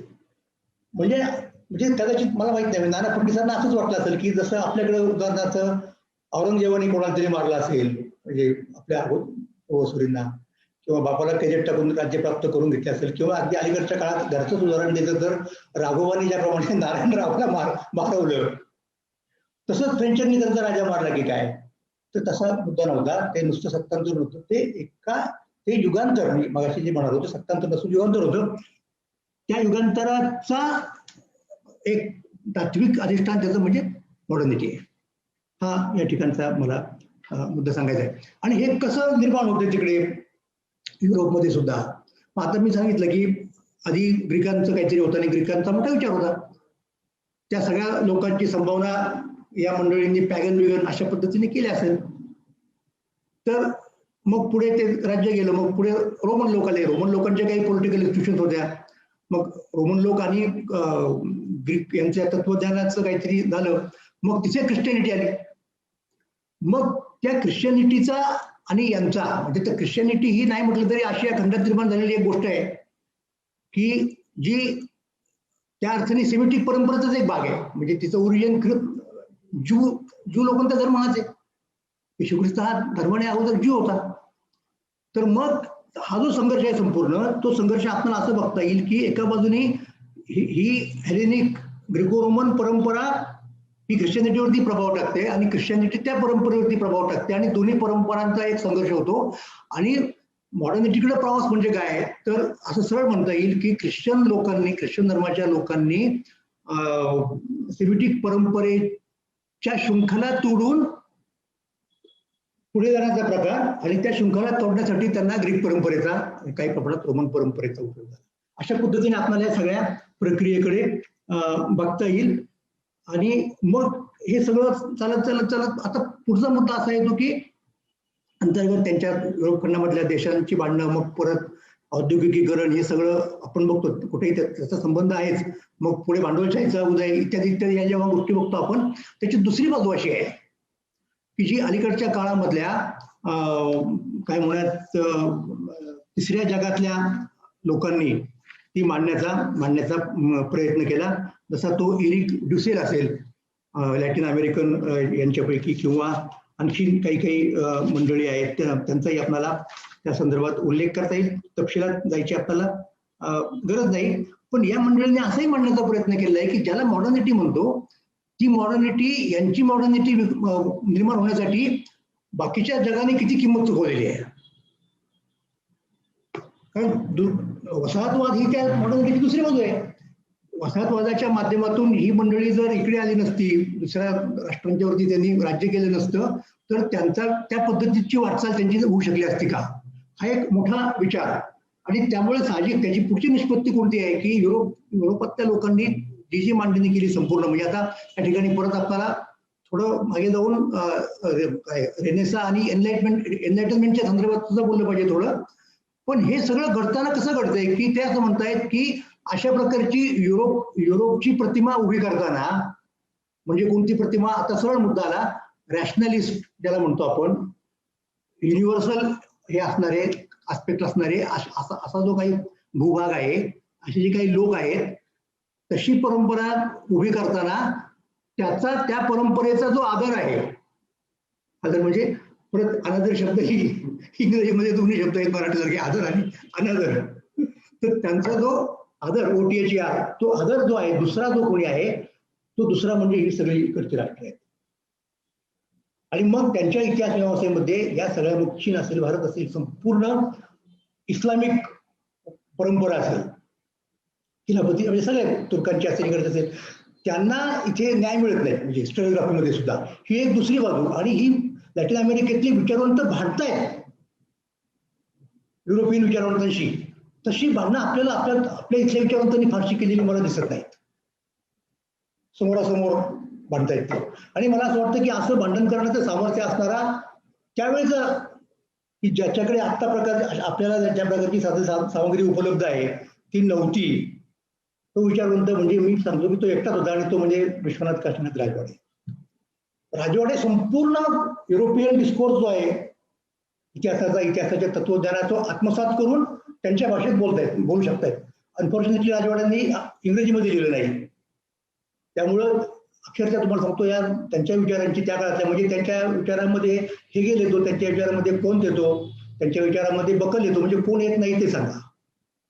आणि ते सगळं बघतायत आणि ते मानतायत. म्हणून हे मला आपल्याला सांगितलं पाहिजे की आपण त्याही पद्धतीने, म्हणजे जरी आपण ते स्वीकारलं नाही आणि त्याच्याशी आपला संघर्षातून संवाद वगैरे काही घडला, पण त्याचीही सुद्धा एक बाजू अशी आहे की हेही आपल्याला कुठेतरी केव्हा तरी सांगावं लागणार आहे आणि तिकडे आपल्याला आपलं लक्ष कधीतरी केंद्रित करायला पाहिजे. हा आणखीन माझा पुढचा मुद्दा आहे. आता मी मगाशी जे म्हणालो की हे संपूर्ण युरोप खंडामध्ये जे काही घडलं, मी अगोदरच्या कालखंडाचा उल्लेख निश्चितपणे केला, ग्रीकांचा, रोमन लोकांचा, आणखीन या सगळ्या मध्ययुगातल्या या गोष्टीचा. तर हे जेव्हा संघर्ष व्हायला लागला, मग तो संघर्ष आता धर्माशी होता, सरळ ज्याला आपण फेथ म्हणतो, अथॉरिटी म्हणतो, ग्रंथ प्रामाण्य म्हणतो तो संघर्ष झाला. त्या संघर्षाच्या कालखंडाला आपल्याकडे एक नाव आहे, ते म्हणजे रेनेसा. तर त्याची व्यवस्था कशी लावायची, कारण आज आपण मॉडर्निटी म्हणतो, त्या मॉडर्निटीला आपण एनलाइटनमेंटचं प्रोडक्ट समजतो. तर मी असं म्हणेन व्यक्तिशः, म्हणजे मला जर कोणी विचारलं तर मी असं म्हणेन की रेनेसा ही एनलाइटनमेंटची प्री हिस्ट्री आहे, लक्षात घ्या. आणि नंतर आपल्याला तो संपूर्ण कालखंड दिसतो आणि त्याच्यातनं मॉडर्निटीचा एक उदय आपल्याला झालेला दिसतो. आणि त्याच्यानंतर म्हणजे काय म्हणतात, तो जो अगोदरचा मध्ययुगीन कालखंड, त्याच्या शेवटी मंथन होऊन हे प्रबोधन झालं. आणि त्याच्यानंतर आपल्याला असं दिसेल की आपण त्याला एनलाइटनमेंट म्हणतो, तो बौद्धिक घुसळणीचा काळ निर्माण झाला. तिथे खूप चर्चा झाली. मग त्याच्यातनं मॉडर्निटी ती आपोआप निर्माण झाली नाही. मॉडर्निटीचं मटेरियल अधिष्ठान काय आहे, मग तिथे आपल्याला निश्चितपणे म्हणजे मी मागाशी ज्या विचारांचा उल्लेख केला त्यानंतर सरळ म्हटलेलं आहे की जोपर्यंत तुम्ही मटेरियल म्हणजे ही जी परंपरा परत म्हणजे आधुनिक तत्वज्ञानाची की जिचा संबंध या प्रक्रियेशी पोहोचतो, डेकार्टने सुरू केली, कांटने तिला एक स्वरूप दिलं, हेगेलने एक प्रकारचा रिस्पॉन्स दिला, दुसऱ्या प्रकारचा रिस्पॉन्स मार्क्सने दिला, वगैरे वगैरे वगैरे बघतो. नंतर जेव्हा चर्चा होती तिथे आपण रिझन नावाच्या गोष्टीला खूप खूप महत्व दिले आणि सब्जेक्टिव्हिटी ती कशी निर्माण होते याच्याबद्दल सुद्धा खूप चर्चा आहे. आणि मग या चर्चेतनं आपल्याला त्यांनी सांगितलं की शेवटी तुम्हाला कुठेतरी मी विचार करतो म्हणून मी आहे असं आपण म्हणतो, आणि आमच्या सगळ्या तत्वज्ञानाच्या क्लासरूम मध्ये ती चर्चा होत असते. असं कोणी का म्हटलं नाही. मग तो म्हणतो की थेट तुम्ही हेगेल घ्या, कांट घ्या, मग अलीकडच्या काळातला थेट तुम्ही हॅबरमास घ्या, कधी फुको, म्हणजे इथपर्यंत तो आला. आणि तो म्हणतो की मला भूक लागली म्हणून मी आहे, असं आपण काय म्हणतो. अस्तित्व कुठे कळतं, म्हणजे ह्या संपूर्ण मॉडर्निटी नावाच्या विचारमंथनाचा मूल्यभानाचा जो भौतिक जी भौतिक बाजू आहे तिचा विचार, तो विचार वेगळ्या पद्धतीने लेफ्टिस्ट लोकांनी केला, पण तो वेगळ्या पद्धतीने, म्हणजे तो काही आता सध्या तरी आपल्या मुख्य डिस्कोर्सचा भाग होत नाही, वेगवेगळ्या कारणामुळे त्या गोष्टी झाल्या. पण एनिवे सांगायचा मुद्दा कसा की या विचार प्रक्रियेची सुरुवात जर आपण डेकार्ट पासून झाली, असं डेकार्टने अहम ज्याला म्हणतो सब्जेक्टिव्हिटीचा विचार केला, आणि तो विचार घेऊन पुढे कांट येतात. आणि कांटने मग आता इथे आपल्याला मात्र पाहायला पाहिजे की इथे बरं का, मी असं सांगतो तुम्हाला की युरोपियन विचारांच्यामध्ये किती टोकाची त्याच्याबद्दलची भांडणं आहेत. तर रॉर्टी नावाचा विचारवंत आहे, त्यांनी तर अशी भूमिका घेतली की मुळात ही कांटनीच घोडचूक केली पहिल्यांदा. म्हणजे कल्चर मधला जो सब्जेक्ट आहे त्याचा तो त्रिभंग केला आणि त्या तिघांचा 3 वेगवेगळे डिस्कोर्स तयार केले. म्हणजे सायन्स पहिल्यांदा आहे, मग तिथे प्युअर रिझनचा मुद्दा आला, बुद्धीचा, मग म्हणजे what I can know, what I ought to do or must do, म्हणजे तिथं नीतिशास्त्र आलं, आणि what I can I hope for, त्याच्यामध्ये एस्ट्रिकचा विचार आला. हे 3 जे आहेत, आणि ते त्यांनी का केलं तर तिथे रॉर्टीचं म्हणणं आहे की तिथे त्यानं विज्ञानाचं नको तेवढं भूत त्याच्या डोक्यावरती सवार झालं, आणि तिथपासून म्हणले हे जे भंगलेलं आहे ते भंगलेलंच आहे. सतत तो जो विचार चाललेला आहे संपूर्ण अलीकडच्या काळातल्या काही शतकामधल्या पाश्चात्य विचार परंपरेचा इतिहास, म्हणजे त्या त्रिभंगीच एकभंग कसं करायचा, त्रिभंगाचा अभंग कसा करायचा, असा आपल्याला तो मुद्दा म्हणता येईल. आणि त्यात अजूनही ते एंटँगल झालेले आहेत. तर इतके वेगवेगळे त्या याच्यामध्ये डेमोक्रेसी काय म्हणतात याच्यामध्ये सगळे पदर आहेत त्याच्यामध्ये झालेले. त्याच्यात फार तपशिलात न जाता आपण डायरेक्ट थोडंसं आपल्या विषयाकडे वळू भारतीय संदर्भामध्ये, आणि मग थोडं 5-10 मिनिटं तर तिकडे, आणि किती 15 मिनिटं तरी मी बोलू शकेन असं मला वाटतं, कारण आपल्याला परत मोकळ गुरु सरांचं वक्तव्य ऐकायचं आहे. आता कसं झालं की एक फ्रेंच राज्यक्रांती या सगळ्या मॉडर्निटीचं एक प्रतीक बनलं. कुठली घटना ताबडतोबीने आपल्याला दिसते ती सगळं उल्लेख मगाशी मी नाना फडणवीस आणि कॉर्नवालिस यांच्या कॉन्टेक्स्टमध्ये गेला, तर ती राज्यक्रांती आहे. मग त्या राज्यक्रांतीमध्ये एक मूल्यभान आला, तोही मुद्दा आला. ते मूल्य म्हणजे व्यक्ती ज्याला म्हणतो आपण की धर्मामध्ये व्यक्तीला स्थान नाही, महत्व नाही. राज्यसत्तेमध्ये सुद्धा व्यक्तीला महत्व नाही. मग आपोआप विचारांचं स्वातंत्र्य आलं पाहिजे, स्वतःचं भवितव्य ठरवण्याचं स्वातंत्र्य म्हणजे सेल्फ असर्शन, ऑटोनॉमी, या गोष्टी तिथे महत्वाच्या ठरतात. आणि मग या गोष्टी महत्वाच्या ठरल्यानंतर आपल्याकडे जेव्हा त्या गोष्टी येतात तेव्हा हे आपल्या अंतर्गत संघर्षातून झालेली गोष्ट नाहीये.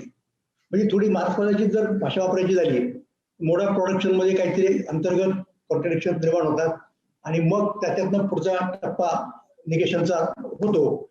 तर आपण तो मुद्दा सोडू, मोड ऑफ प्रोडक्शनचा मुद्दा सोडू, परंतु हा एक प्रकारचा मध्ययुगीन विचारांचा मोड आहे असं म्हणायचं आपण. मोड ऑफ थॉट म्हणा, व्हॉटेवर, मोड ऑफ कल्चर म्हणा, काही वाटत ते म्हणा. आणि तिथे हा संघर्ष सुरू होतो, अंतर्गत कॉन्ट्रडिक्शन तिथे सुरू होतात. मग ती भौतिक असतात, ती बौद्धिकही असतात. आणि त्यातनं पुढं हे सगळं घडतं आणि घडल्यानंतर त्याचा परिपाक आपल्याला त्या क्रांतीमध्ये दिसतो. मग त्या सगळ्या क्रांतीचं सार कुठनं आलं? लोकशाही नावाची राज्य पद्धती निर्माण होण्यामध्ये आलं. म्हणजे त्याच काळात, त्याच्या अगोदर अमेरिकेत वगैरे झाली होती, पण ती वेगळ्या पद्धतीची होती. आपण त्याच्या तपशिलात जायचं कारण नाही. पण आता मुद्दा असा येतो की ते जेव्हा वसाहती काळामध्ये ब्रिटिशांच्या माध्यमातून ते सगळं भारतातल्या विचारवंतांना कळतं, तेव्हा काय होतं?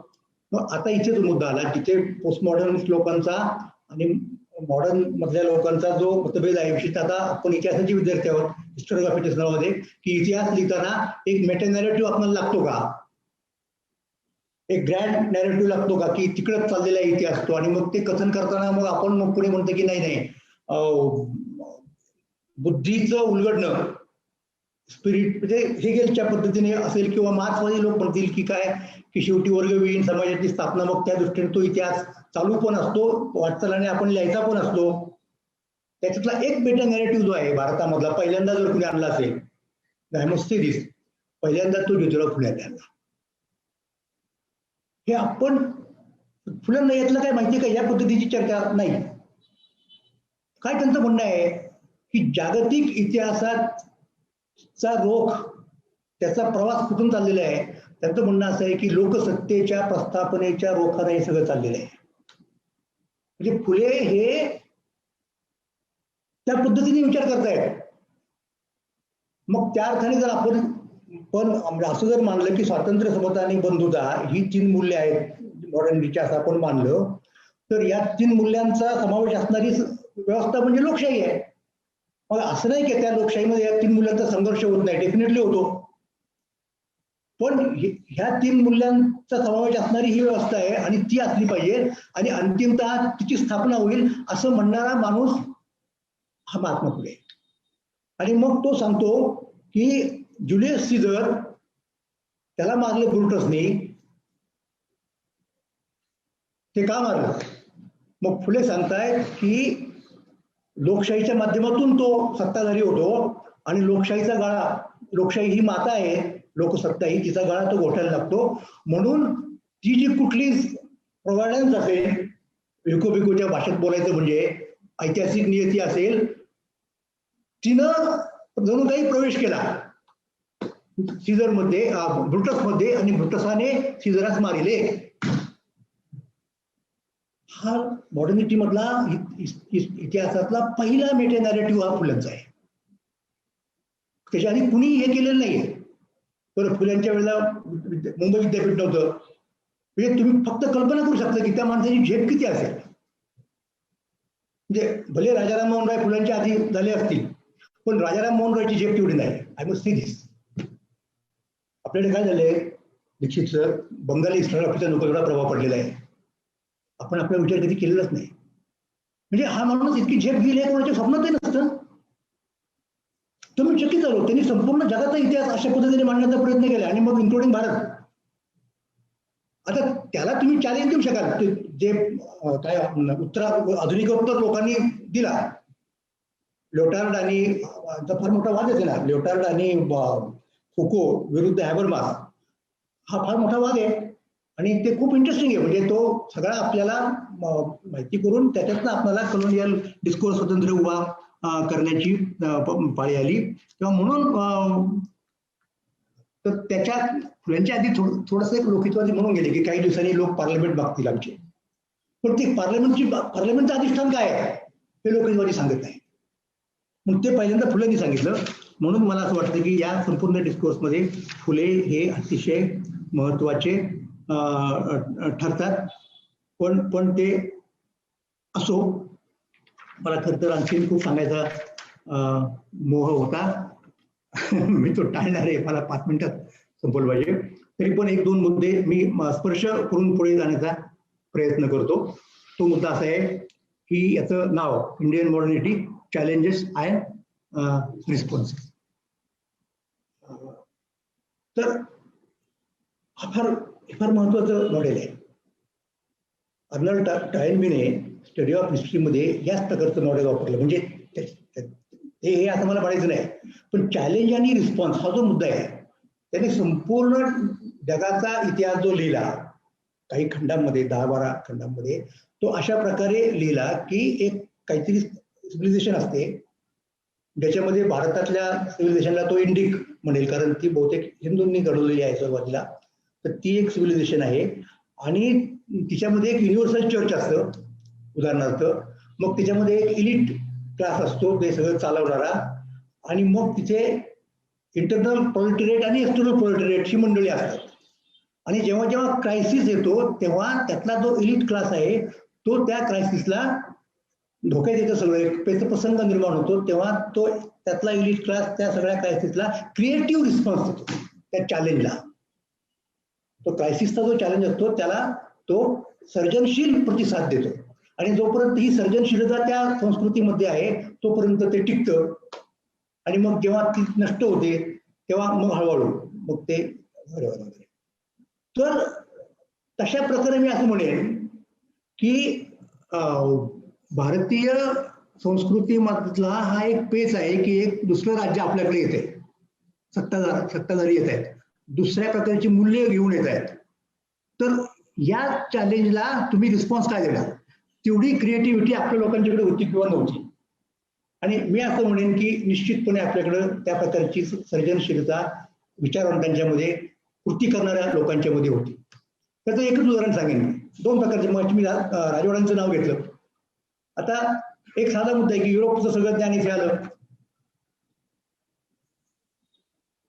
जवळजवळ समकालीन म्हणता येईल अशा ऑगस्ट कोंट याचा विचार पॉझिटिव्हिझमचा त्या काळातल्या राजवाड्यांनी माहिती करून घेतला, आणि राजवाड्यांनी त्या चौकटीमध्ये हा महाराष्ट्राचा, हिंदुस्थानचा इतिहास सांगण्याचा प्रयत्न केला.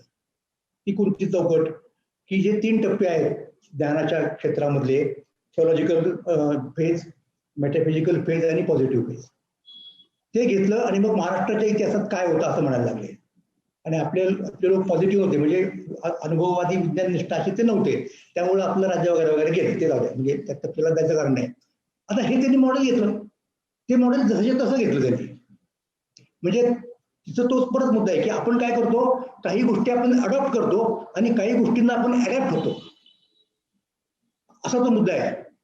आता इथे राजवाड्यांनी काय केले, इथे राजवाड्यांची क्रिएटिव्हिटी नाही, पण टिळकांनी ज्या वेळेला हे मॉडेल घेतलं गीता रस्त्यामध्ये, त्यावेळेला त्यांनी काय केलं, त्या मॉडेलमध्ये उलटाफालच केली. हे कोणतं मॉडेल त्यांनी सांगितलं, पण कोण काय म्हणतो की मेटाफिजिकल स्टेजच्या पुढचा टप्पा आणि सुधारित टप्पा म्हणजे पॉझिटिव्ह स्टेप आहे. टिळक म्हणतात नाही, पॉझिटिव्ह पेक्षा आमचं मेटाफिजिकल आध्यात्मिक हे भारी आहे. आणि गीता हे आध्यात्मिक नीतिशास्त्र आहे, आणि युटिलिटेरियन, मिल, बेथॅम वगैरे हे जे आहेत ते पॉझिटिव्ह लोक आहेत त्या शास्त्रामधले, भौतिकवादी आहेत. म्हणजे इथे तुम्हाला हे दिसतं की हा चॅलेंज आला. चॅलेंज काय आला? चॅलेंज असं आलं की तुमच्या परंपरेमध्ये इथिक्स नाहीये, हे डिसिप्लिनच नाहीये. आणि टिळक काय म्हणतात, हो आमच्यामध्ये ही डिसिप्लिन आहे, आम्हाला फक्त त्याचा वेगळा उल्लेख करायची गरज नाही भासली. आता तुम्ही चॅलेंज देताय म्हणून आम्ही सांगतोय की ही घ्या डिसिप्लिन, भगवद्गीता हे आमचं नीतिशास्त्र आहे. आणि ते या ट्रायबोटाईट मॉडेलमध्ये मांडतात आणि सांगतात की भारी आहे तुमच्या याच्यापेक्षा. हा क्रिएटिव्ह म्हणजे. आणि मग त्यातल्या प्रोलेटेरियटचं काय होतं, प्रोलेटेरियट लोकांचा इथल्या त्या संपूर्ण वगैरे वगैरे. चर्चचं काय होतं, ते चर्च म्हणजे हिंदूंचं चर्च आहे, आणि त्या हिंदूंच्या चर्चवरती एडमध्ये लोक तिथून पडतायत. मग तिथे तुम्हाला सगळा तो प्रकार दिसतोय, लोकितवादींच्या पासून तर आगरकरांच्या पर्यंत. आणि इकडे मग एक्सटर्नल प्रोलेटेरियट म्हणता येतील व्यवस्थेचे असे सगळे बहुजन समाजाचे लोक आहेत, त्यांच्यामध्ये फुले आहेत, त्यांचा तो रिव्होल्ट आहे. अशा कितीतरी गोष्टी आपल्याला या संदर्भात वेगवेगळ्या पद्धतीने सांगता येतील. आणि आता फक्त शेवटचा मुद्दा मी मांडतो आणि थांबतो. तो मुद्दा असा आहे माझा खरं तर की एकच मिनिट कुठे गेलं. हा, तो मुद्दा असा आहे की मग हे तर पोस्ट मॉडर्निस्ट लोक आहेत, त्यांच्याकडे मेटर्नॅलिटी नाही किंवा तो त्यांना शक्य वाटत नाही. मग ते त्या ठिकाणच्या लोकल गोष्टींना, तर त्यांच्यावरती हॅबरमासने असा आरोप केला की एक प्रकारचं ड्रायनेस त्यांच्यामध्ये आहे, त्यांच्यामध्ये फक्त आय आहे, त्यांच्यामध्ये उई नाही. तर असं खरंच आहे का? तर मी असं म्हणेल की असं तितकं धाडसाचं विधान नाही करता येणार. त्यांच्यामध्ये कदाचित उई नसेल, म्हणजे युनिव्हर्सल उई नसेल, परंतु निश्चितपणे लोकल उई आहे. आणि उई म्हणजे युनिव्हर्सल असलं पाहिजे असं नाही, तो लोकल असू शकतो. आणि तसं तुम्हाला फक्त त्याचं एक कोटेशन तुम्हाला सांगतो आणि मी थांबतो. ते असं आहे की बघा, सुरुवात कुठून झाली? कांटच्या क्रिटिक पासून झाली की ज्ञानाची शक्यता, कृतीची शक्यता आणि युनिव्हर्सल सगळं असलं पाहिजे वगैरे वगैरे. ज्ञानामध्ये युनिव्हर्सॅलिटी पाहिजे, कृतीमध्ये युनिव्हर्सॅलिटी पाहिजे. तर फुकोने असं म्हटलंय, the point in belief is to point in brief is to transform the critique conducted in the form of necessary limitation. हे कंडिशन्स आहेत, याच्या पुढे तुम्हाला ज्ञान नाही मिळणार. into a practical critique that takes the form of a positive transformation. हा मुद्दा मला असा महत्वाचा वाटतो की यांच्याकडे, म्हणजे तुम्हाला तिसरं असं दिसतं की ते खूप त्याला काय म्हणतो आपण, सगळी ती कसरतच चाललेली असते बौद्धिक वगैरे वगैरे. पण त्याच्या आतमध्ये the critical ontology of our self has to be considered not certainly a theory, a doctrine, not even as a permanent body of knowledge that is accumulating it, has to be conceived as an attitude and ethos. Modernity काय असलं पाहिजे? An attitude and ethos, a philosophical life in which the critique of what we are is at the same time the historical analysis of the limits that are imposed on us and experiment with the possibility of going beyond them. हे त्याच्या local काय म्हणतात त्याला मजदुराप्रमाणे हे झालं पाहिजे असं वगैरे वगैरे वाटतं. तर हा फार बेसिक मुद्दा आहे. आपण एक युनिव्हर्सलिस्ट मॉडेल घेऊन पुढे जायचं की काही प्रमाणात लोकल बघायचं, तर त्याची चर्चा मला असं वाटतं की होत राहिली पाहिजे. आणि परत नेमकं आपलं स्थान काय या सगळ्या प्रक्रियेमध्ये त्याचाही अधिक विचार चांगला झाला पाहिजे. परंतु या ग्रंथामध्ये डॉक्टर आंबोरकर यांनी संपादित केलेल्या ग्रंथामध्ये मला असं वाटतं की खूप महत्वाचे लेख या त्याच्यामध्ये समाविष्ट झाले. तर सगळ्यांचा परामर्श घेणं मलाही शक्य नाही, परंतु निश्चितपणे मी ज्या प्रकारचा विचार व्हायला हवा असं म्हणतो, त्या विचारांना आधार त्यातल्या अनेक गोष्टींचा म्हणजे कमीत कमी डेटा म्हणून, हायपोथेसिस म्हणून, दिशा म्हणून होऊ शकेल एवढं मला वाटतं.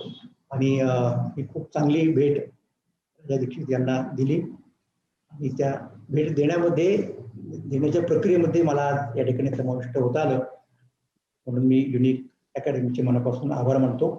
थोडा कदाचित जास्त वेळ घेतला असेल, पण विषय तेवढा आहे खूप पसाऱ्याचा, त्याबद्दल थोडासा खेदही व्यक्त करेन. आणि परत एकदा राजा दीक्षित यांना यांचा अभिष्ट चिंतन करतो आणि थांबतो. धन्यवाद.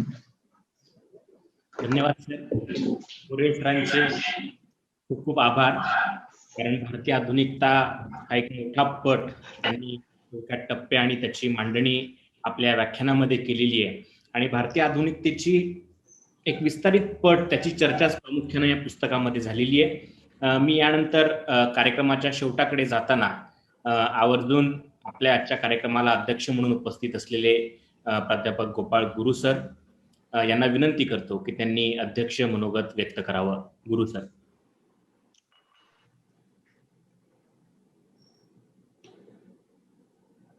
दिसतोय का मी भारत? हो, दिसताय सर. कारण काय माझं कनेक्शन जे आहे ना ते आधुनिकतेसारखंच फार अनसर्टन आहे, इन्स्टेबल आहे. बर. त्यामुळं मी जरा माफकच बोलणार आहे आणि कमीत कमी बोलण्याचा प्रयत्न करणार आहे, कारण ते आधुनिकता कधी फसवेल हे सांगता येत नाही.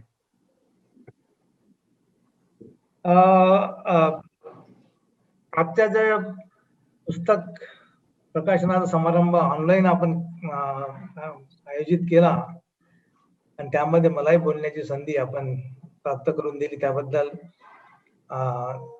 संयोजकांचे, विशेषतः द युनिक फाउंडेशन आणि जसवंतीचे मी आभार व्यक्त करतो. आणि हा गौरव ग्रंथ ज्यांचा आपण वैचारिक दृष्टिकोनातून गौरव करतो असे प्राध्यापक राजा दीक्षित आणि प्राध्यापक सदानंद मोरे यांच्या उपस्थितीत हा गौरव ग्रंथ प्रकाशित झालाय. मी तसा व्हर्च्युअली उपस्थित आहे, पण प्रत्यक्ष उपस्थित नाही. तुम्ही लोक फार फॉर्च्युनेट आहात, तुम्ही प्रत्यक्ष उपस्थित आहात आणि प्रत्यक्षपणे उपस्थित असणं हा वेगळा लाभ असतो, एक वेगळं त्याच्यामध्ये चैतन्य असतं, एकमेकाला जवळून बोलता येतं, इमेजेस मधून बोलता येतं, परंतु इमेजेस ची मटेरियालिटी ज्याला म्हणतात, स्पर्श गायब असतो इमेजेस मधून. त्यामुळं स्पर्श म्हणजे आपण अंगाला हात लावला पाहिजे असंच नाहीये, पण बोलण्यातून सुद्धा आपण एकमेकाशी स्पर्श करत असतो आणि एकमेकाकडे बघून आपण एकमेकाच्या भावनांचा स्पर्श करत असतो. ते इमेजेस मध्ये होत नाही, व्हर्च्युअल. त्यामुळे डिजिटल मधून ते किती शक्य होईल हे आपण त्याचा यासंबंधी विचार केला पाहिजे. राजा दीक्षित असं म्हणाले की गौरव ग्रंथाच्या प्रसंगाच्या वेळेस बोलताना जरा संकोच वाटतोय, आणि बरोबर आहे. जे लोक जास्त स्वतःचे सेल्फ रिस्पेक्ट घेऊन बोलत असतात किंवा वाद समाजामध्ये, त्यांना संकोच वाटतोच, त्यांना वावा करून घेण्याची सवय नसते. पण तो राजा दीक्षित सर आजच्या प्रसंगात असे समारंभ व्हावे असं मला वाटतं, कारण की आजकाल मंडळी लिहित नाहीत, लिहिलं तर आपलंच वाचतात, इतरांचं वाचत नाही, आणि त्यामुळं ही लिहिण्याची, वाचण्याची, ऐकण्याची परंपरा कमी होत चालली. आणि हे मला वाटतं हा म्हणजे केवळ भारतातला किंवा महाराष्ट्रातला प्रश्न नाही, संपूर्ण जगभरातला प्रश्न आहे. म्हणजे काय इव्हन इंटरनेट, माझं ऐकायला येतं का? भारत येस सर, येतोय आवाज. हा, आवाज येतो ना, कारण ते मला दाखवतं अनस्टेबल आहे म्हणून. नाही, आता ठीक आहे, मी करतो प्रयत्न बोलण्याचा. तर असे जे मी असं सांगणार होतो की राजा दीक्षितांनी संकोच वाटून घेता कामा नये, कारण की ते फार मोठं सार्वजनिकच काम करतात आणि सार्वजनिक हितासाठी हा ग्रंथ लिहिलेला आहे. कारण की वाचण्याची, लिहिण्याची, मत व्यक्त करण्याची, स्वतः चिंतन करण्याची परंपरा कमी होत चालली जगभरच. त्याचे अनेक पुरावे आपल्याकडे आहेत, पण त्याच्यात आता मी खोलात जात नाहीये. पण सदानंद मोरे सरांनी आणि दीक्षित सरांनी जे मुद्दे मांडले ते महत्वाचे मुद्दे आहेत, आणि त्यातले मुद्दे जे आहेत, पुस्तकाचे काही लेख मी वाचू शकलो, आणि वाचताना काही लेख वाचले, काही वाचू शकलो नाही. त्यामुळे माझा स्वतःचा सुद्धा एक स्वार्थ आहे त्याच्यामध्ये. दीक्षित सर म्हणाले, त्याच्यावरती यांनी बिल्डअप केलं मोऱ्यांनी, की ते फार महत्वाचं मला, काळ आधुनिकता ही जी आहे ही काळवाचक नसून ती मूल्यवाचक आहे, महत्वाचा मुद्दा आहे. आता या अनुषंगानं आपण जेव्हा आधुनिकतेचा विचार करतो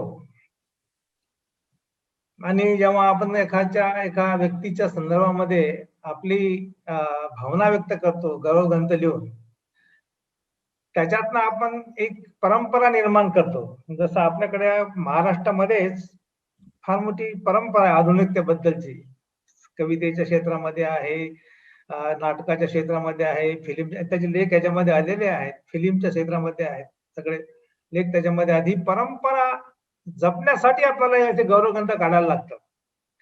आणि हे जे विद्यार्थी आहेत आपले दीक्षित सर, त्यांनी ही फार मोठी कामगिरी केलेली आहे. त्यांनी तुमचा गौरव तर केलाच, तो मला वाटतं अनुषंगाने गौरव झालेला आहे गौरव, पण मुख्य गौरव जो झालेला आहे तो विचाराचा आहे, विचाराच्या परंपरेचा गौरव आहे. त्यामुळे तुम्ही संकोच वाटून घेऊ नका. आणि हा जो मुद्दा काढलाय तुम्ही कालवाचक आणि मूल्यवाचक ह्याच्यावरतीच आपलं या पुस्तकामध्ये बरेचसे लेख भाष्य करतात. आता याच्यात महत्वाचा मुद्दा असा आहे की आधुनिकतेची चर्चा फार चाललेली महाराष्ट्रात आहे, भारतात आहे. आपल्याकडेच एक महत्वाचं पुस्तक, त्याचा उल्लेख मी जरूर करेन, जे राजेंद्र ओरान पळशीकरांनी संपादित केलं, आधुनिकता आणि परंपरा, प्रोफेसर फडकेंच्या गौरवानिमित्तानं ते काढलेलं पुस्तक होतं. अतिशय चांगलं पुस्तक आहे. तर अशी परंपरा आपण निर्माण करतो आहोत आणि ती परंपरा राखणं तुमच्या विद्यार्थ्यांना, राखण्याचं काम तुमच्या विद्यार्थ्यांनी केल्याबद्दल त्यांचे आपण खरंच कौतुक केलं पाहिजे. हे सगळे सिरियस विद्यार्थी आहेत, त्यांच्यातले बरेचसे मला माहिती आहेत आणि त्यांचे मला खोचक प्रश्न विचारतात, मी त्यांना खोचक प्रश्न विचारत असतो, त्यांचे लिखाणही मी वाचतो. त्यामुळे ही परंपरा पुढे राहावी यासाठी हा गौरवग्रंथ महत्वाचा आहे. आणि युनिकने जे त्याच्यामध्ये पुढाकार घेतला त्याबद्दल युनिकचं सुद्धा आपण कौतुक केलं पाहिजे, त्यांचे सुद्धा आभार मानले पाहिजे. आता हे जी परंपरा जी आहे ही केवळ महाराष्ट्रापुरती मर्यादित नाही, तर ह्याही परंपरा जे वाद चाललेले आहेत आधुनिकता आणि उत्तर आधुनिकतेच्या बाबतीत, उत्तर आधुनिकता आणि आधुनिकता ह्याच्यात जे आहे ह्याच्याबद्दलचा स्टेटस काय आहे आता जगभरात आणि महाराष्ट्रात आणि भारतात, हे बघत असताना आपल्याला हे दोन मुद्दे तुम्ही जे मांडले, काल वाचक आणि मूल्यवाचक, हे महत्वाचे बिंदू आहेत. आपल्याला खरंच इतिहास आणि आधुनिकतेचा संबंध जोडत असताना काय लक्षात घ्यायला लागतं, कालवाचक घ्यायला लागतं का मूल्यवाचक घ्यायला लागतं? आणि तुम्ही बरोबर म्हणाल की मूल्यवाचक जे आहे क्लासिकल आहे, ते चालत आलेलं आहे.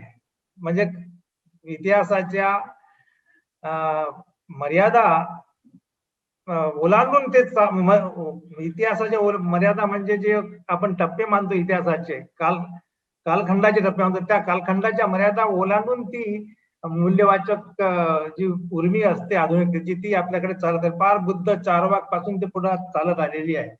त्यामुळे तिला आपण एका इतिहासाच्या टप्प्यामध्ये बंदिस्त करू शकत नाही. त्यामुळे ते मूल्यवाचक आहे हे म्हणणं तुमचं बरोबर आहे. पण ह्याच्यामध्ये एक मुद्दा जो अनेक लेखांमध्ये आलेला आहे, कालवाचक हे जे आहे ते मला वाटतं रॅडिकल आहे आणि मूल्यवाचक हे क्लासिकल आहे. हा नवीन मुद्दा आपल्या पुढे मी मांडण्याचा प्रयत्न करतो. आपण जेव्हा इतिहासामध्ये आधुनिकतेचा विचार करण्याचा प्रयत्न करतो तेव्हा आपल्याला असं दिसतं की आपण तुलना हा शब्द आणतो. तुलनेने, रिलेटिव्हली 19व्या शतक कमी आधुनिक होतं, पण 20व्या शतक जास्त आधुनिक आहे. तुलना हे रॅडिकलनेस त्याच्यामध्ये येतो आणि त्या रॅडिकलनेसच्या अंगाने मग आपल्यामध्ये राजकीय शक्तींची जुळवाजुळव होते. फुले, आंबेडकर आणि बहुजन हा त्याचा परिपाक आहे. म्हणजे काल वाचक सुद्धा महत्वाचा असं मला म्हणायचंय, त्याच्याशिवाय रॅडिकलनेस येणार नाहीये. मूल्यवाचक हे रिलेटिव्ह आहे, किंबहुना सॉरी मूल्यवाचक हे क्लासिकल आहे. त्यामुळे ते ऍब्सोल्यूट आहे, ते दिलेलं आहे, ते सदा सर्व काळ चांगलंच आहे, ते बरोबर आहे. पण त्याला जर आपल्याला पुढे न्यायचं असेल तर त्याला आपल्याला इतिहासाच्या टप्प्यामध्ये आणायला पाहिजे आणि ते त्याला एक जो जहालपणा, रॅडिकलनेस द्यायला पाहिजे, तो या कालवाचक याच्यातून आपल्याला देता येतो. हा मुद्दा मी मांडतोय, हा बहुतेक पोहोचतो की नाही माहिती नाही, पण मी मांडतोय हा मुद्दा जास्तच. यातून मग पुढे आपल्याला असं दिसतंय की कालवाचक जे आहे त्याच्यातनं मग आपल्याला टीका, जसं मोरे सरांनी सांगितलं टीकेचा आणि क्रायसिसचा मुद्दा त्याच्यातनं पुढे निर्माण होतो.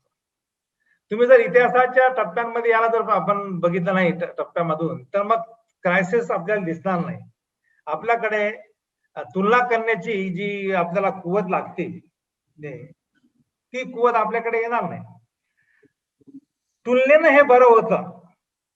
आता इथे एक आहे कलोनियल मॉडर्निटी शब्द आहे, त्याच्यात अभंग सरांनी एक लेख लिहिला स्कॅव्हेंजर्स वरती, तो वाचलाय मी.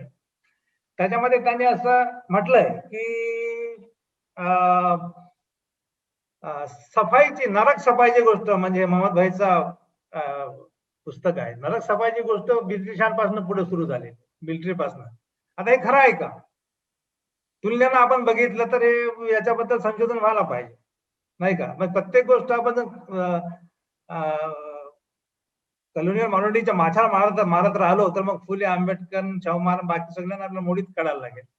त्यामुळे कॉलोनियल मॉडर्निटीच्या ज्या काय कन्स्ट्रेनिंग बाजू आहेत आणि ज्या अनेबलिंग बाजू आहेत त्या आपण लक्षात घेतल्या पाहिजे. म्हणजे त्याचा सम्यक विचार त्या कॉलोनियल मॉडर्निटीचा झाला पाहिजे असं बोलेच सांगतात आपल्याला. आणि हे उमेशच्या लेखामध्ये चांगलं आलेलं आहे. उमेशच्या लेखाचा आणखी तुमचा चांगला विद्यार्थी उमेश, त्यांनी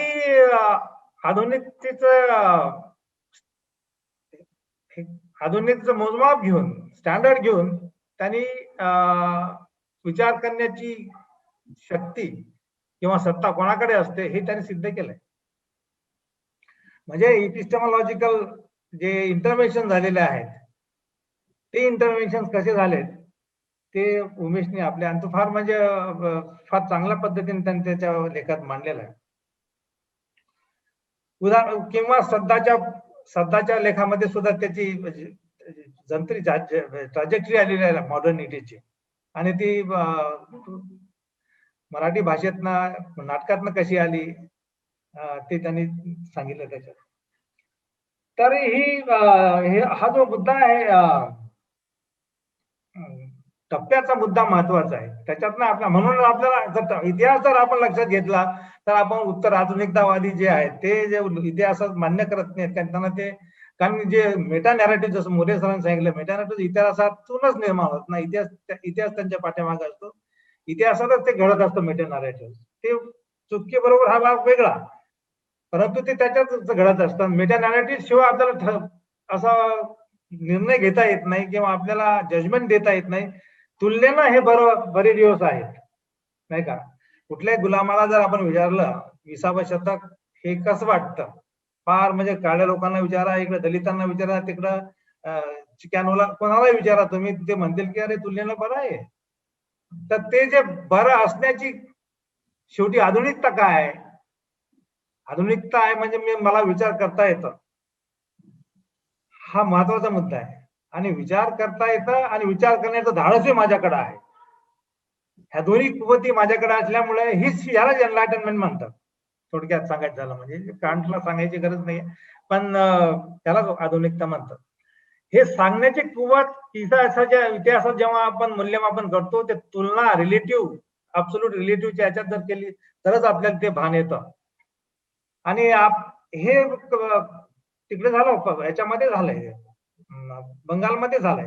बंगालमध्ये केसी भट्टाचार्य, मोरे सरांना माहिती आहे, केसी भट्टाचार्यांमध्ये जाणीव निर्माण झाली की अरे आपण बरीचशी उसनवारी करतो प्रदेशातनं, भाषाची, संकल्पनांची, तत्वज्ञानाची, पण आपण काय करतो स्वतःहून. ही जी जाणीव आहे, उणिवांची जाणीव जी आहे ती त्यांना तिकडे कळाली. हे जे विचार करण्याची जी शक्ती येते ती केवळ इतिहासामध्ये आपण जेव्हा आधुनिकतेला बसवतो टप्प्यांमध्ये, तेव्हा ते आपल्याला येते. त्यामुळे कालवाचक आणि मूल्यवाचक या दोन्हींचा हे असा म्हणजे समर्पक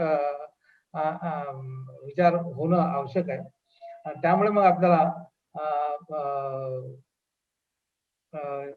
इतिहासाचं भान, इतिहास जो घडत असतो त्याचं भान, आणि इतिहास घडवण्यासाठी जे राजकीय हस्तक्षेप होते त्याचं भान आपल्याला राहू शकतं. आणि हे एका अर्थानं मी पोस्ट मॉडर्निटीचं क्रिटिक देतो आहे आणि त्याच्याबद्दल चर्चा आपल्याला करता येईल. आता याच्यामध्ये कोणाच्या जाणीवा महत्वाच्या आहेत आधुनिकतेमध्ये? विशेषतः मला वाटतं वैयक्तिक आणि सार्वजनिक अशा दोन्ही जाणीवा महत्वाच्या आहेत. डेकार्टला मोरे सर म्हणाले की डेकार्टचा अहम महत्वाचा आहे, डेकार्टच्या पासूनच रिझन आणि याची राजनैतिक विचार करण्याची सुरुवात झाली, ते बरोबर आहे. पण डेकार्टचं असं आहे की तू विचार करताना इतर त्याच्या अवतीभोवती त्याचं त्याला भानच नाहीये, त्याचं तो अस्तित्व स्वीकारत नाहीये. त्यामुळे I think therefore I am, पण आपल्याकडे अशी परंपरा I think therefore you are, आणि ही खरी म्हणजे ब्राह्मणी परंपरा आहे. आणि ही ह्याच्या उमेच्या लेखात फार चांगल्या पद्धतीने आलेली आहे. 2-3 लेख तर फार महत्वाचे अतिशय सर्वांगी सर्वव्यापी अशी आधुनिकता असते, सगळ्यांना ती चाटून जाते. ती नाटकांना फिल्मवरती तुमच्या एका विद्यार्थिनीचा लेख आहे, त्या आता नाही आहेत. तो सुद्धा म्हणजे प्रश्न असा आहे की ह्याला कसं जुळवायचं. म्हणजे पहिला जो लेख आहे इरिनाचा ज्ञानेश्वरावरती, तुकारामावरती आणि त्याचं प्रेझेंटेशन ह्याच्यावरती, म्हणजे तुम्हाला आधुनिकता पाहिजे आहे, पण आधुनिकता कशासाठी पाहिजे, म्हणजे फिल्म टेक्नॉलॉजी विचार मांडणं हे पाहिजे. कशासाठी पाहिजे तर तुम्हाला तो एक 13व्या शतकातला 12व्या-13व्या शतकातला विचार मांडायचा आहे पुढे, तिथनं पुढे इतिहासाचा आपल्याला एक पट मांडायचा आहे. पण हे कसं जुळायचं मग, हा कालखंडी पाहिजे आणि मूल्यही पाहिजे तुम्हाला, हा एक पेच आहे आणि पेचा बद्दल चर्चा झाली होणं आवश्यक आहे. कारण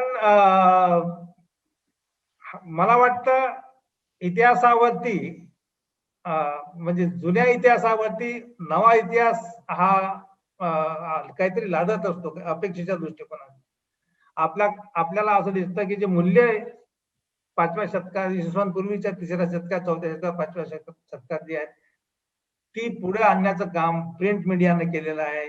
विशेषतः आपल्याकडे बुद्धाचं चरित्र जे आहे, बुद्धघोषाने जे लिहिलं बुद्धाचं चरित्र, ते आपल्याकडे आलं ते फार तिकडनं आलंय, बंगालकडनं आलेलं आहे, एशियाटिक सोसायटीकडनं आलेलं आहे. आपल्या माझ्या माहितीनुसार, माझं बरोबर आहे चूक आहे मला माहिती नाही, पण मी तिकडनं आल्याचं वाचलंय कुठेतरी. तर हे आधुनिकता जी आहे ही मूल्यांना पुढं म्हणजे जी टेक्निकल आधुनिकता जी आहे, प्रिंट आधुनिकता जी आहे ती आपल्याला नेत असते. म्हणून त्याचं एक सांगड घातलेली असते आणि ती सांगड आपल्याला लक्षात ठेवायला लागते. आणि म्हणून या पुस्तकामध्ये फिल्मवरती आंबेडकर आणि टिळक यांच्यावरती यांचा तुलनात्मक अभ्यास त्यांनी केलेला आहे.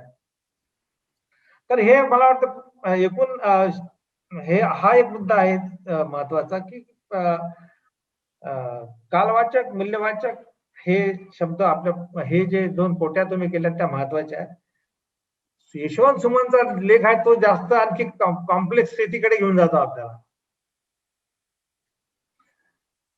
त्याच्यामध्ये सेनापती बापटांचा वरचा लेख जो आहे त्याच्यामध्ये जे नवीन संकल्पना ज्या नवीन म्हणजे आपल्यासाठी नवीन आहेत त्या आधुनिकतेतनं आलेल्या संकल्पना आहेत की त्या नैतिकतेतनं आलेल्या आहेत, हा एक महत्वाचा मुद्दा आहे. कारण बहुतेक सगळ्या संकल्पना ज्या आलेल्या आहेत आणि त्या सुमंताची फार मोठी चांगली पकड होती या संपूर्ण त्याच्यावरती, त्या आधुनिकतेतनं आलेल्या आहेत का त्या नैतिकतेतनं आलेल्या संकल्पना. तर असं दिसतं त्या नैतिकतेतनं आल्या, मग आधुनिकतेचा नैतिकतेचा काय संबंध आहे हा आपल्याला जोडायला लागेल. तो जोडण्यासाठी मला वाटतं आणखी एक जो कोणी रिव्ह्यू करेल पुस्तकाचा तर त्यांनी ते मांडावं मला वाटतं पुढं.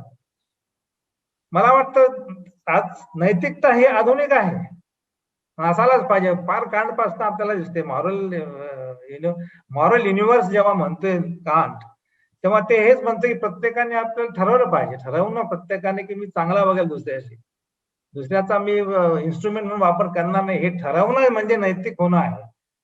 आता ही परिभाषा जी आहे नैतिकतेची ही फ्युडल एथिक्स पासून वेगळी आहे. हे आपल्याला सांगायचं म्हणजे मी माझ्या पायरीप्रमाणे वागेल, मी बाउंड्रीज क्रॉस करणार नाही, ही फ्युडल जातीवादी नैतिकता आहे. तर ती मोडून तिचं उल्लंघन करून पुढे जाणं म्हणजे नैतिकतेची वेगळी परिभाषा मांडणं आहे आणि सुमंतांनी फार चांगल्या पद्धतीने त्यात मांडलेले आहे. तर हे असे मुद्दे सगळे म्हणजे पारंपरिक नैतिकता, जातीवर आधारित पुरुष प्रधानतेवरती आधारित नैतिकता स्त्रियांना आणि युनिव्हर्सल नैतिकता, मॉरल युनिव्हर्स, याच्यामध्ये काय फरक आहे. आणि ती मॉरल युनिव्हर्स जे आहे ते आधुनिक आहे कारण ते युनिव्हर्सल आहे, युनिव्हर्सलायझेबल आहे, म्हणजे युनिव्हर्सलतेकडे जाऊ शकते. पारंपरिक युनिव्हर्स नैतिकता ही कदाचित फारच काय म्हणतात टाइम स्पेसच्या अनुषंगाने बघितलं तर ती फार स्पेसिफिक असते. तर हा सुद्धा मुद्दा सुमंतांनी त्याच्या लेखामध्ये आणलेला आहे की युनिव्हर्सल भाषा जनाबाबती बाबतांच्या आणि एन्व्हायरमेंटच्या संदर्भातली ती भाषा आहे, ते त्यांनी वाढली. त्यामुळे तो सुद्धा लेख अतिशय महत्वाचा लेख आहे. जास्वंदीसाठी सांगतो मी, जास्वंदी तू जेव्हा करणार कोणाला तरी लिहायला सांगणार त्याचं रिव्ह्यू, तर ते हे मुद्दे लक्षात घ्या ना. आता मी स्वतः रिव्ह्यूच करतोय आणि दीक्षित सरांनी याचं उत्तर देणं अपेक्षित नाही आहे, कारण की त्यांचाच गौरव ग्रंथ असल्यामुळे त्यांनी काही लिहिलेलं नाही याच्यामध्ये काही, त्याने काही त्याचं उत्तर देणं अपेक्षित नाही. इतरांनी त्याचे हे करावं, त्याच्या संबंधी लक्ष द्यावं. मला वाटतं आता शेवटचा मुद्दा मी मांडतोय जो मोरे सरांनी मांडला, क्रायसिस क्रिएटिव्ह, तो अतिशय महत्वाचा मुद्दा मोरे सरांनी मांडलाय. कोण आधुनिकतेचा वाहक होऊ शकतं आणि आधुनिकतेचा वाहक हे बहुतांश इतिहासामध्ये आपल्याला जास्त करून एलिटच होतात, कारण तेच जास्त सर्जनशील पद्धतीनं जे क्रायसिस आहे त्याच्यावरती भाष्य करू शकतात, त्याच्यावरती ते आपलं प्रतिपादन करू शकतात आणि आपल्याला दिसतंय. आणि म्हणून इथे ही परंपरा मात्र फुले आंबेडकरांनी जे कोणी भोजनातले सबाल्टर्न आहेत त्यांनी ती मोडून काढली आणि ते उमेच्या लेखात आलेलं आहे. त्यामुळं नवीन जो पॅराडाईम आहे तो नवीन पॅराडाईम भोजन देत आहेत, स्त्रिया देत आहेत, तिकडे ब्लॅक देत आहेत, हे जमेची गोष्ट आहे. आणि इथे जाता जाता आधुनिकता ही जी आहे ही मी बोलू शकतो, बोलण्याची धमक माझ्यामध्ये आहे, ह्याच्यावरती आधारित आहे. आणि ही जर आपण भूमिका लक्षात घेतली आधुनिकतेची, तर आपल्याला सरळ सरळ जी प्लेटोची जी फारच अभिजनवादी एलिटिस्ट जी भूमिका आहे त्याला आपण छेद देऊ शकतो, त्याचा आपण प्रतिवाद करू शकतो. काय पद्धत आहे त्यांची गुहेची, त्यांची जी संकल्प ही आहे, मेटाफर आहे, सर्वसामान्यपणे स्त्रिया आणि शेतकरी आणि स्लेवरी म्हणजे गुलाम ह्या लोकांची त्यांचं स्थान गुहेतच आहे, अंधारात कोठडीत आहे. आणि वरून थोडासा एलिट लोक जेव्हा प्रकाश सोडतात गुहेमध्ये, त्या प्रकाशामुळे त्यांच्या सावल्या ज्या आहेत त्या भिंतीवरती पडतात आणि त्या सावल्या एकमेकांशी संवाद करतात. म्हणजे संवाद हा निष्फळ असतो, पोकळ असतो. सावल्या जिवंत नसतात, त्यांचा आपसातला संवाद असतो, म्हणून तिथे आधुनिकता नसते. आणि ती आधुनिकता देण्याचं काम जे आहे, बाहेरून जे प्रकाश पाठवतात त्यांच्यामुळे होतं ते. तर ही याला छेद देतात. बुद्धापासून शिकलेले फुले ही परंपरा जी आहे क्रिटिकल थिंकिंगची, ती सावल्यांना बोलता करण्याचं काम करतात, जिवंतपणा त्याच्यामध्ये करतात. तीच खरी आधुनिकता आहे. आणि प्लेटोचा जो गुहेचा जो मेटाफर आहे त्याला छेद देण्याचं काम हे जे भोजनात निर्माण झालेले जे क्रिटिकल थिंकर्स आहेत, ज्यांची क्रिएटिव्हिटी आपल्याला दिसते सगळ्या याच्यामध्ये, ती आपल्याला दिसते त्याच्यावर. आणि श्रद्धाने जाता जाताच उल्लेख केला तो फार महत्वाचा फुलेंच्या याचा, तृतीय रत्न नाटक लिहिले त्यांनी, त्याच्या अगोदर बहुतेक नाटकं ही आपसात संवाद करणारीच होती.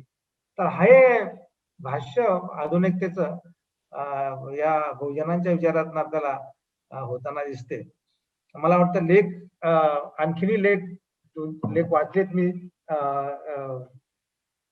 रेल्वेवरचा लेख मला खूप आवडलाय रेल्वेचा, पण तो रेल्वेचे सुद्धा अनेक अंग आहेत. रेल्वेवरचा लेख पॉलिटिकल इकॉनॉमीच्या अंगाने तो त्याच्यामध्ये सोशलॉजी, अँथ्रोपॉलॉजी सुद्धा आहे. तो लेख मला आवडला. त्यामुळं Dixit sir, you are in safe hands. तुम्हाला फार चांगल्या पद्धतीचा तुमचं अॅक्नॉलेजमेंट केलेलं या लोकांनी. तुमचं जे काय ऋण ज्याला म्हणतात कोट अँड कोट, ते या तुमच्या विद्यार्थ्यांनी चांगल्या पद्धतीनं तुम्हाला हारतुरे दिले नसतील. ते दिले की नाही, द्यायचं की नाही माहित नाही, शाल वगैरे श्रीफळ दिले की नाही माहिती नाही, नसतं दिलं तर काय वाईट वाटून घेऊ नका. पण हे जे आहे ना शाल श्रीफळ पुस्तकाच्या रूपातनं ज्याला युनिकने आकार दिला, ते तुम्ही मान्य करा. एवढं बोलून मी माझं अध्यक्षीय भाषण संपवतो. कार्यक्रम संपला की नाही मला माहित नाही, भारत सांगेल. धन्यवाद. येस, धन्यवाद सर. अत्यंत मोलाची मांडणी करून तुम्ही आधुनिकता हा विषयाची मांडणी अधिक पुढे घेऊन गेलाय. तर मी गुरु सरांचं त्यांनी या कार्यक्रमाचं अध्यक्षस्थान स्वीकारलं आणि अत्यंत महत्वाची मांडणी केली, त्याबद्दल मी गुरु सरांचे खूप आभार मानतो. गुरु सर सातत्याने युनिक फाउंडेशनच्या कार्यक्रमांमध्ये आम्हाला मार्गदर्शक म्हणून उपलब्ध होत असतातच. मला असं वाटतं की हा कार्यक्रम आणि त्या अनुषंगाने Indian modernity challenges and responses हा एक महत्वाचा ग्रंथ आज प्रकाशनाच्या नंतर तुमच्या सगळ्यांच्या स्वाधीन करताना आम्हाला प्रकाशक म्हणून खूप आनंद होतोय. आणि ही संधी दीक्षित सरांनी आम्हाला उपलब्ध करून दिली, त्याबद्दल आम्ही दीक्षित सरांचे खूप खूप आभार मानतो. डॉक्टर जास्वंदी मॅडम यांनी या ग्रंथाच्या संपादनाची अत्यंत अवघड पण एक महत्वाची जबाबदारी सांभाळली आणि यशस्वीपणे अत्यंत चांगला दस्तावेज त्यांनी आपल्या सर्वांसाठी उपलब्ध करून दिला, त्याबद्दल मी संपादक या नात्याने डॉक्टर जास्वंदी मॅडम यांचे देखील आभार मानतो. या कार्यक्रमामध्ये खूप लोक संशोधक आहेत, प्राध्यापक आहेत, पत्रकार आहेत, विद्यार्थी आहेत, ह्या सर्व मंडळींनी या कार्यक्रमामध्ये उपस्थिती दर्शवली, त्या सर्वांचेही मी आभार मानतो. आणि विशेषतः या ग्रंथामध्ये ज्यांनी लेख दिलेत, वेगळ्या विषयांवरचे लेख दिलेत आणि त्या लेखांच्या माध्यमातून योगदान दिलं, त्या सर्व लेखकांचं देखील मी पुन्हा एकदा आम्ही दैनिक फाउंडेशन, एक प्रकाशन संस्था आणि संशोधन संस्था या सर्वांच्या वतीने आभार मानतो. पुन्हा एकदा तुमच्या सर्वांचे आभार. मोरे सर या कार्यक्रमामध्ये आलेत आणि त्यांनी व्याख्यान दिलं, त्याबद्दल More sir, Dixit sir, Jaswandi madam, Gopal Guru sir या सर्व मान्यवरांचं आणि सहभागी झालेल्या तुमच्या सर्वांचे देखील खूप खूप आभार. अध्यक्षांच्या वतीनं आणि परवानगीनं हा कार्यक्रम संपला असं मी जाहीर करतो. नमस्कार.